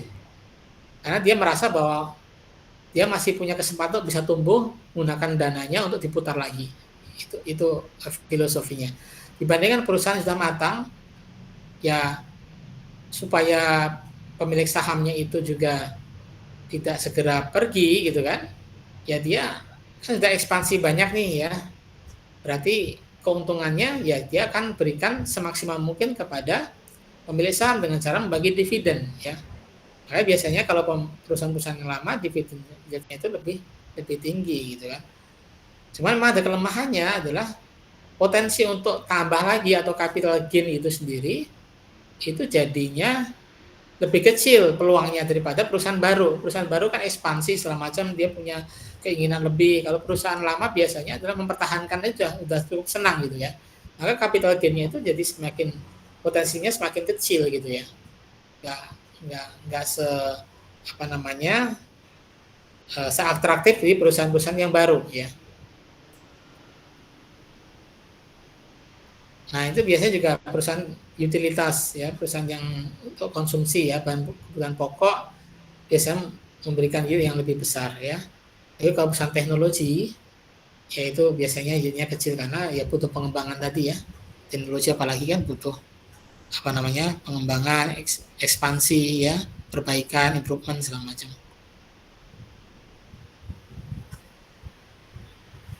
Nah, tapi dividend yield ini bukan menjadi parameter sebenarnya untuk melihat apakah itu perusahaan baik atau tidak ya. Perusahaan contohnya ya, dividend yield naik itu bisa jadi dikarenakan harga saham turun ya. Misalkan ya, saya bilang ya, misalkan harga sahamnya itu 1.000 misalkan ya. Kemudian untungnya itu 100 perak misalkan. Nah, 100 dibagi dengan 1.000 berarti kan 10% ya yieldnya. Nah, kemudian untungnya sebenarnya kan naik nih 150 perak ya. Seolah-olah naik ya, dari 100 ke 150. Tapi harga sahamnya turun menjadi 600 rupiah gitu ya. Ya 150 per 600 nggak sampai 10%. Ya berarti dia sebenarnya kurang bagus secara performance ya. Jadi dividen naik itu bukan berarti sesuatu yang dikatakan baik atau buruk ya, tergantung lihat lagi. Apakah itu parameternya betul-betul karena keuntungan yang bertambah, ataukah harga sahamnya itu karena turun. Itu harus hati-hati juga ya, menganalisis keuangannya. Nah, rumusnya kan seperti ini ya, dividen yield-nya ya, per sahamnya berapa dividennya, harganya dibagi dengan harga per saham. Dividennya berapa dibagi dengan harga sahamnya ya. Kalau harga per sahamnya 1.000 yang saya bilang tadi, dividennya 100 berarti dividen yieldnya 10%. Nah, contoh kasusnya perusahaan membayarkan 300 perak dalam bentuk dividen per saham.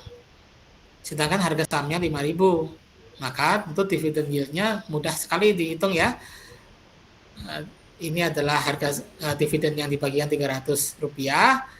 Harga per lembarnya adalah 5.000. Ketemulah 6% ya. Clear ya ini ya. Next ya. Oke, ntar lagi kita ini ya. Ada pertanyaan sebelum saya lanjutkan ya? Silakan.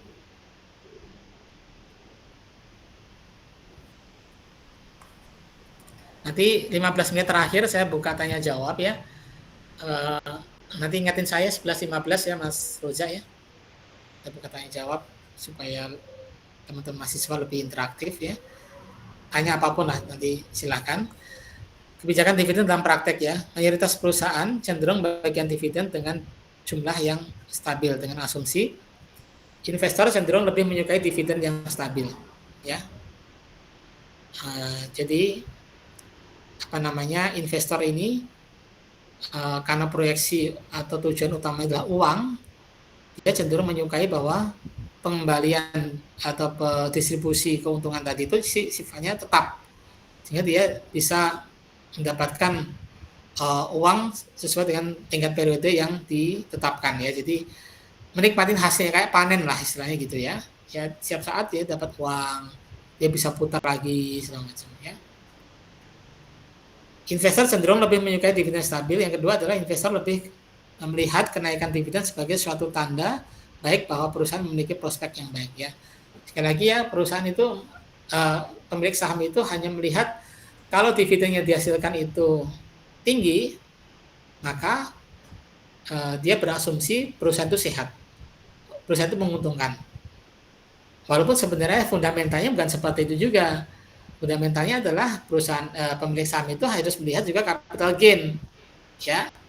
Bukan hanya melihat dividen nilai dividennya saja. Tapi parameter yang bisa dilihat secara cepat oleh pemilik saham, yaitu tadi, kalau dividen uang tunai didapatkan lebih banyak, semakin tumbuh, semakin lebih besar setiap waktu ke waktu, nah, perusahaan itu masih cukup menjanjikan. Ya. Oke. Residual dividen, ya. Terdapat perusahaan menggunakan residual dividen di mana dividen ditentukan untuk mempertimbangkan kebutuhan investasi, ya. Jadi residual dividen ini atau laba yang ditahan ini jadi untuk menentukan sisanya dibagikan atau tidak itu mempertimbangkan keputusan investasi, ya. Jadi mau dia berapa persennya mau digunakan, misalnya 80%-nya buat reinvestment lagi, yaitu itu suatu pilihan yang perlu nantinya didiskusikan dengan pemilik saham, ya. Yang kedua adalah memanfaatkan laba ditahan untuk memenuhi kebutuhan modal perusahaan sendiri, ya. Tentu laba ditahan itu sendiri kalau misalkan labanya naik, kemudian perusahaan melakukan ekspansi, berarti logikanya adalah dia butuh pembelian peralatan lagi, merekrut tenaga kerja lagi, berarti gajinya juga pembayaran gaji semakin meningkat, ya, berarti gitu kan. Kalau dia ekspansi, bikin pabrik baru lagi, berarti dia butuh sumber daya modal yang lebih banyak lagi. Jadi itu manfaat laba ditahannya digunakan untuk itu, ya. Jadi nggak semuanya dibagikan dikarenakan untuk diputar lagi, ya, dan untuk membiayai kegiatan operasional bisnis, ya. Kemudian ketiga, membayar dividen hanya jika ada sisa laba. Jadi urutannya ya investasi pertama, kedua untuk bisa jadi dioperasionalkan. Ketiga, kalau ini semuanya tidak ada oleh manajer perusahaan, ini 1-2 ini sudah dipenuhi semuanya, ya sisanya adalah dibagikan. Ya itu pilihan keputusan terakhirnya. Ya tentu sekali lagi itu perlu diusulkan dan ditetapkan oleh RUPS, ya. Faktor yang mempengaruhi kebijakan dividen, ya. Pertama adalah kas atau likuiditas perusahaan. Kalau kas perusahaannya itu besar, ya dividennya secara uang tunai, ya, kita bicara uang tunai, ya, itu juga semakin besar, ya. Kalau kasnya kecil, ya berarti ya nggak bisa, uang tunainya juga nggak banyak kan, nggak bisa dibagikan gitu kan, ya. Kas besar atau kecil sendiri ya dipengaruhi banyak hal, ya. Ya, ini namanya net cash flow kan. Net cash flow itu adalah cash yang tersisa setelah dikurangi kewajiban-kewajiban, ya, utang jangka pendek, pembayaran gaji, operasional segala macam, ya, sisanya berapa. Nah, kebutuhan yang kedua yang pengaruh kebijakan dividen adalah kebutuhan pembayaran utang perusahaan. Ya pasti kalau utangnya banyak, ya dividennya ya sisanya saja lah, ya, berapa yang itu pun juga kalau semuanya itu nggak ada laba ditahan. Kalau ada laba ditahannya berarti ya semakin kecil juga, sama kan, ya. Kemudian tingkat ekspansi yang tinggi memerlukan dana yang besar, yang itu sudah saya jelaskan sebelumnya. Ya ini biasanya laba ditahannya semakin besar proporsinya karena untuk membiayai ini, ya, ekspansi. Pembatasan dari saham preference, ya tentu tadi efeknya, ya. Kalau kita untuk pembayaran preference, ya berarti laba yang dibagikannya juga semakin kecil. Kemudian dana investasi, ya ini kalau ada yang mau diputar untuk investasi lagi. Tapi kalau semua ini sudah tidak ada, barulah sisanya itu dibagikan ke pemilik saham.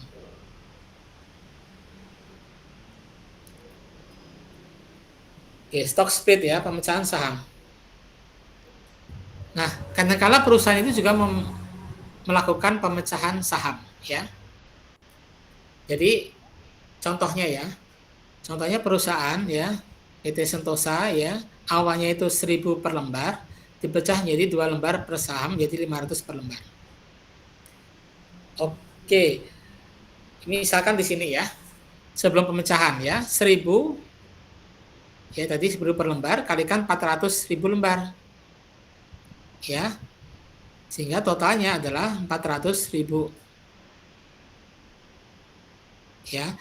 Kemudian setelah pemecahan ini sama juga, ya, bedanya adalah ini harganya jadi 500, dari 1.000 menjadi 500, lembar sahamnya naik 2 kali lipatnya. 800 ketemunya sama. Ya, nilai totalnya adalah 400 juta ya. Tambahan modalnya 80 sama, misalkan laba ditahannya adalah 260. Ya, misalkan di sini ya. Modal sendirinya sama 740 ini nggak ada perubahan. Bedanya hanya di lembar sahamnya. Pertanyaan saya nih, kenapa the case perusahaan stock split ya, pecah saham?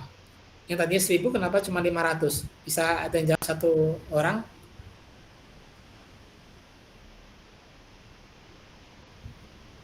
Ada yang mencoba atau menjawab? Kan aneh ya, kenapa harus dipecah ya? Kenapa harus split? Kenapa harus turunkan gitu ya?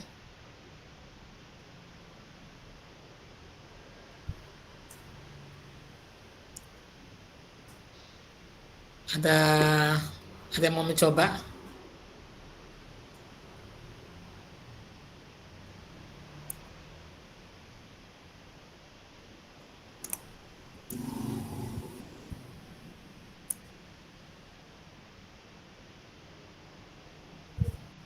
Ada yang mencoba?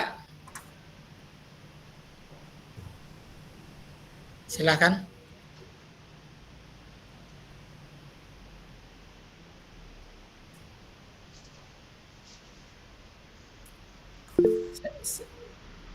Oke, silahkan. Siapa ini? Fabian. Bisa di open video dong, ya. Jangan lupa. Terima kasih atas kesempatannya Pak Didik. Namun sebelumnya apakah suara saya sudah terdengar jelas? Ya, sangat jelas. Sebelumnya saya ingin mengetahui apakah pertanyaannya tentang alasan mengapa suatu perusahaan melakukan stock split ya Pak ya? Ya, tepat. Gitu. Apa alasannya kira-kira ya, Fabian ya? Menurut yang saya cari ya, alasan perusahaan melakukan stock split itu salah satunya untuk meningkatkan likuiditas saham. Jadi ketika perusahaan melakukan stock split, perusahaan dapat meningkatkan likuiditas sahamnya. Yang kedua, menarik investor retail. Stock split yang dilakukan oleh perusahaan dapat membuat harga saham lebih terjangkau bagi investor retail. Jadi secara tidak langsung dapat menarik minat investor lain untuk membeli saham tersebut.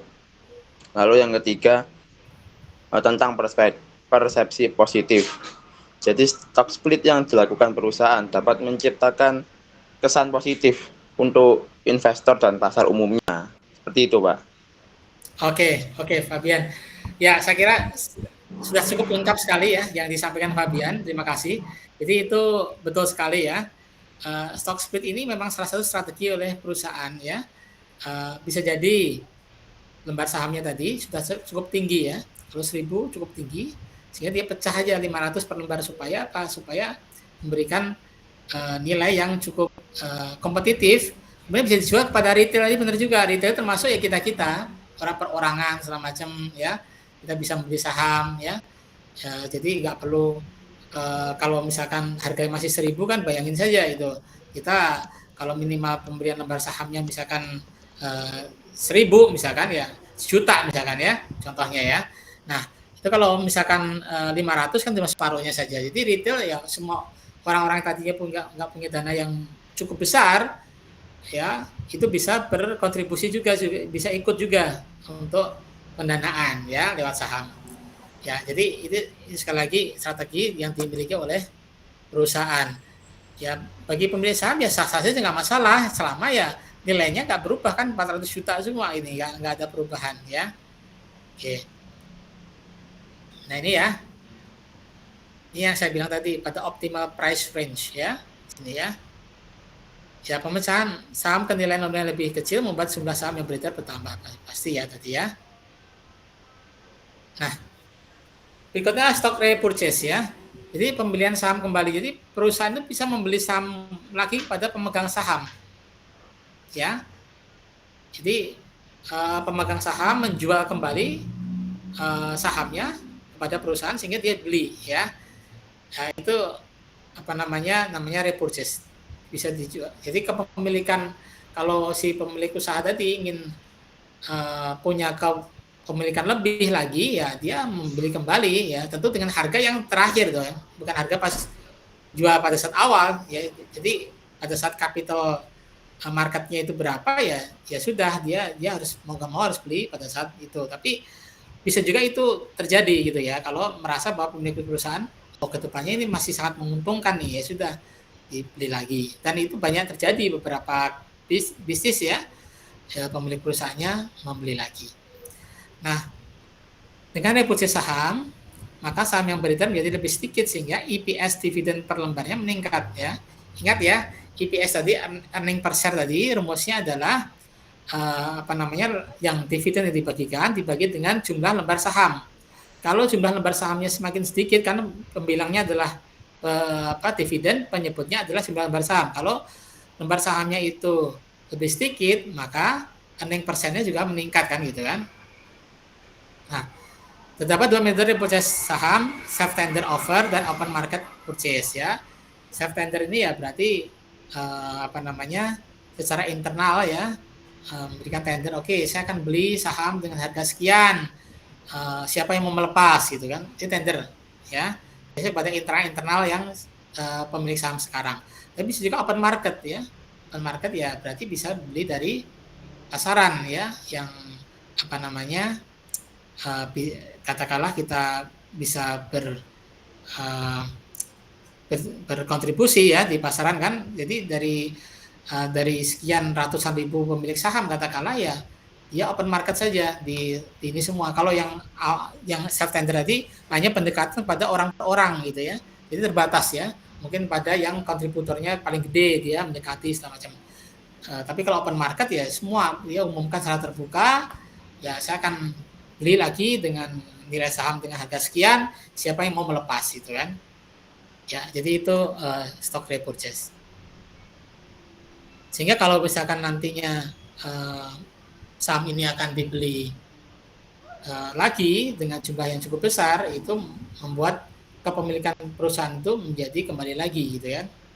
Apalagi dengan rasio kalau misalkan sudah 50% per 1, ya itu punya otoritas yang lebih untuk menjalankan perusahaan ke depannya. Oke, saya kira materinya itu dari saya. Ada pertanyaan nggak? 15 menit terakhir, silahkan kita bisa diskusi ya.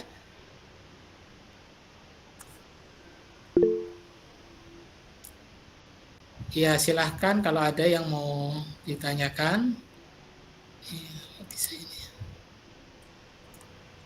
Permisi Bapak, mau izin bertanya. Ya, silahkan. Dari siapa?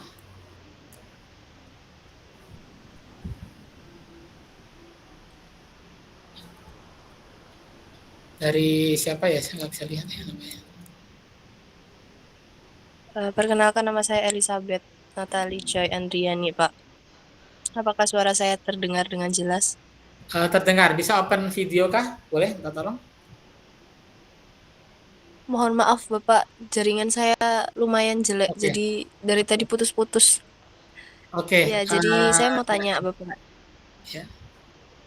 Ya, tadi Bapak kan sempat menjelaskan bahwa dividen itu dapat dibagikan dalam berbagai bentuk ya Bapak ya. Kira-kira dari sisi perusahaan, itu dividen mana, dalam bentuk apa yang lebih menguntungkan bagi pihak perusahaan, serta dari pihak pemegang saham, mereka lebih banyak prefer untuk mendapat saham dalam bentuk apa?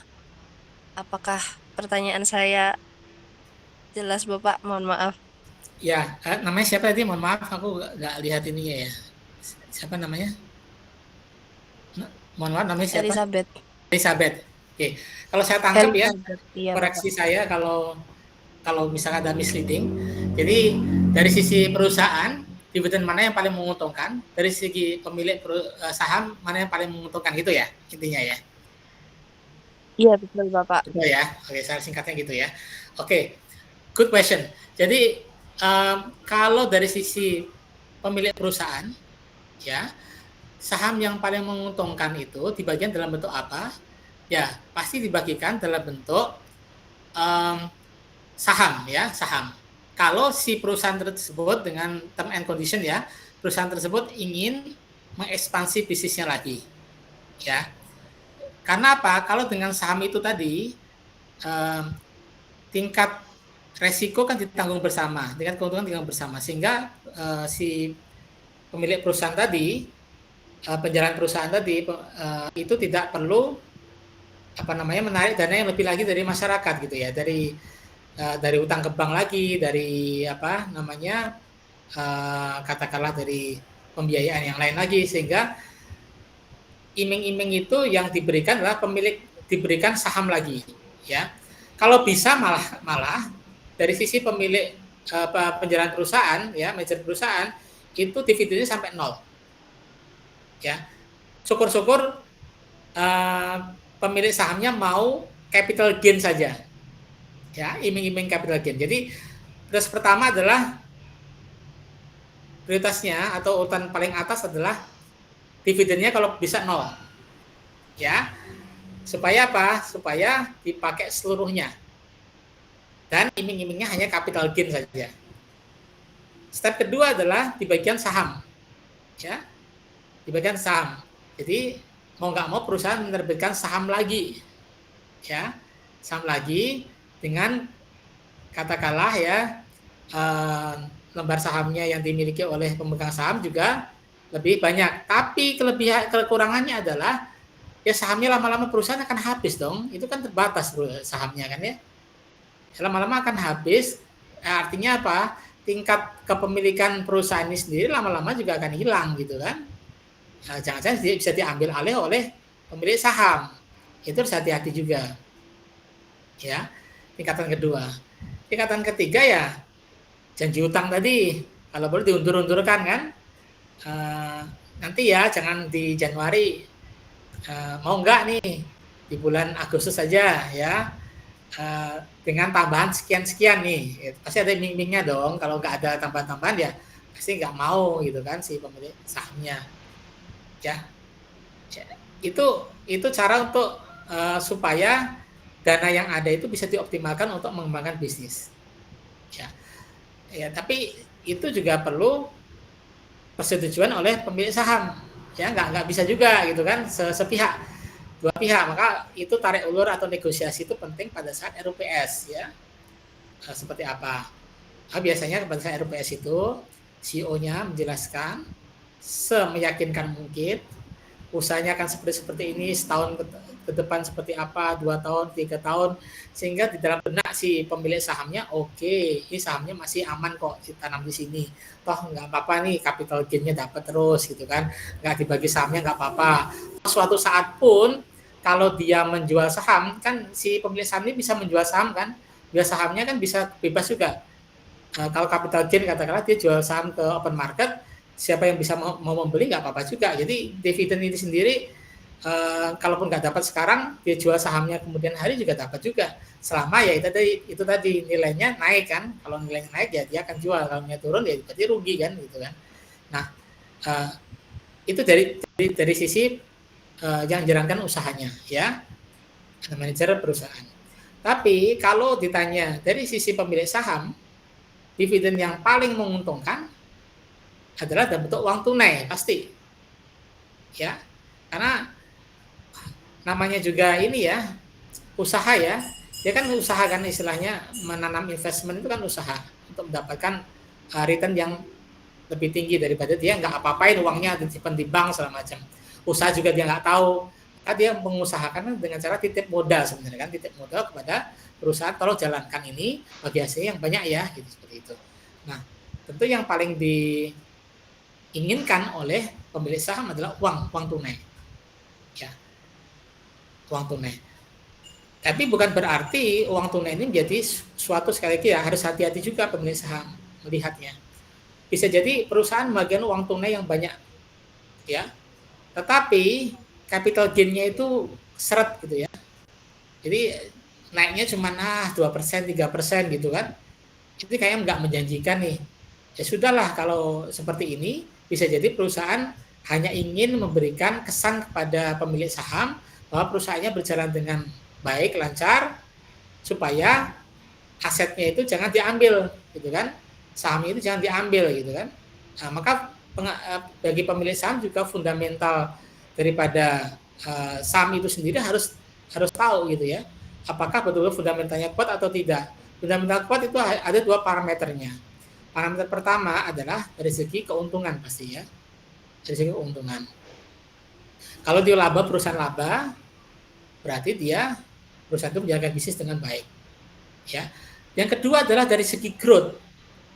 Yang saya pernah bilang sebelumnya, laba is one thing ya, tapi growth itu menjadi suatu keharusan. Growth itu adalah penjualan yang semakin meningkat gitu ya.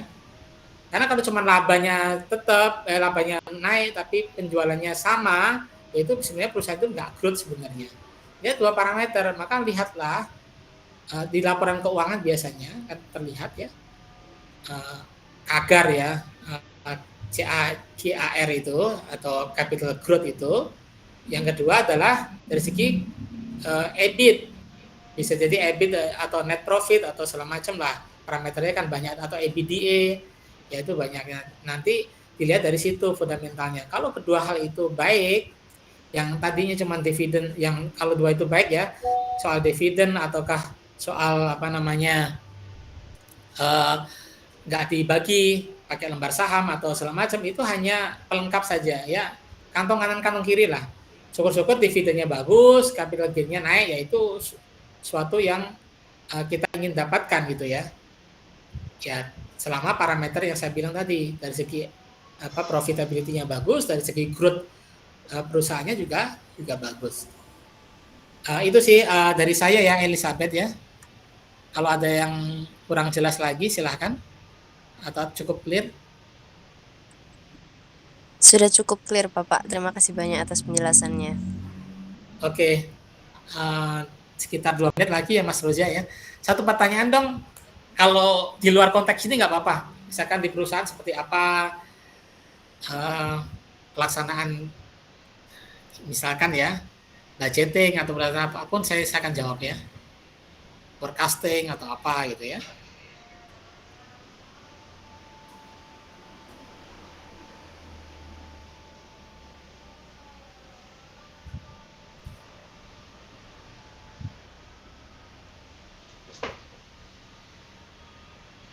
Silent semua nih ya. Kayaknya berharap ada pertanyaan lah Pak, supaya 2 menit pas kita selesai gitu ya. Itu Mas Roja ya.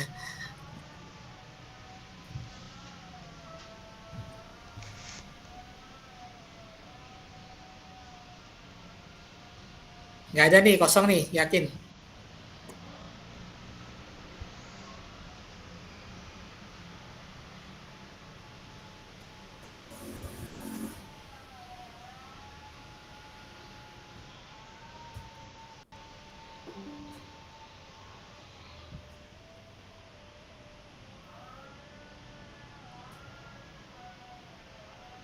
Mas Roja, waktu habis ya Mas ya?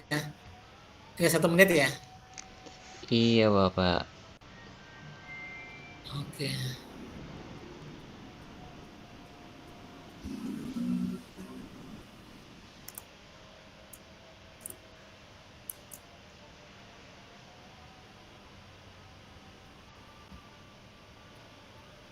Oke, nggak ada pertanyaan? Sepertinya sudah tidak ada Bapak. Nggak ada ya, 11.30 Mas Roja, pastikan ya tadi screenshotnya jam berapa, tolong sesuaikan ya. Izin bertanya Bapak. Oh iya, ada pertanyaan, silakan. Siapa ini, Chris ya? Isi Bapak izin bertanya Bapak. Silakan Chris ya.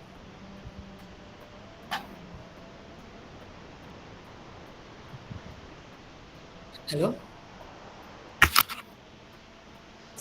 Silahkan yang bertanya, Chris. Apa suara saya ini putus? Mas Roja, suara saya putus ya? Tidak Bapak, Chris terus tidak ada suaranya. Masih di mute. Permisi Pak, izin bertanya. Iya, ya silakan Chris. Pak, yang saya ingin tanyakan berkaitan dengan undervalue Pak. Oh iya, silakan. Kalau menurut Bapak saran yang terbaik jika satu perusahaan itu terjadi undervalue, itu sarannya bagaimana ya Pak untuk memulihkan? Ya, Jadi sebenarnya undervalue ini sendiri ada sisi positifnya juga. Artinya kan sebenarnya peluang untuk bisa tumbuh jadi catch dengan market itu juga semakin tinggi kan sebenarnya. Jadi setiap ada sisi positif ada sisi negatifnya. Jadi saham ini kalau lebih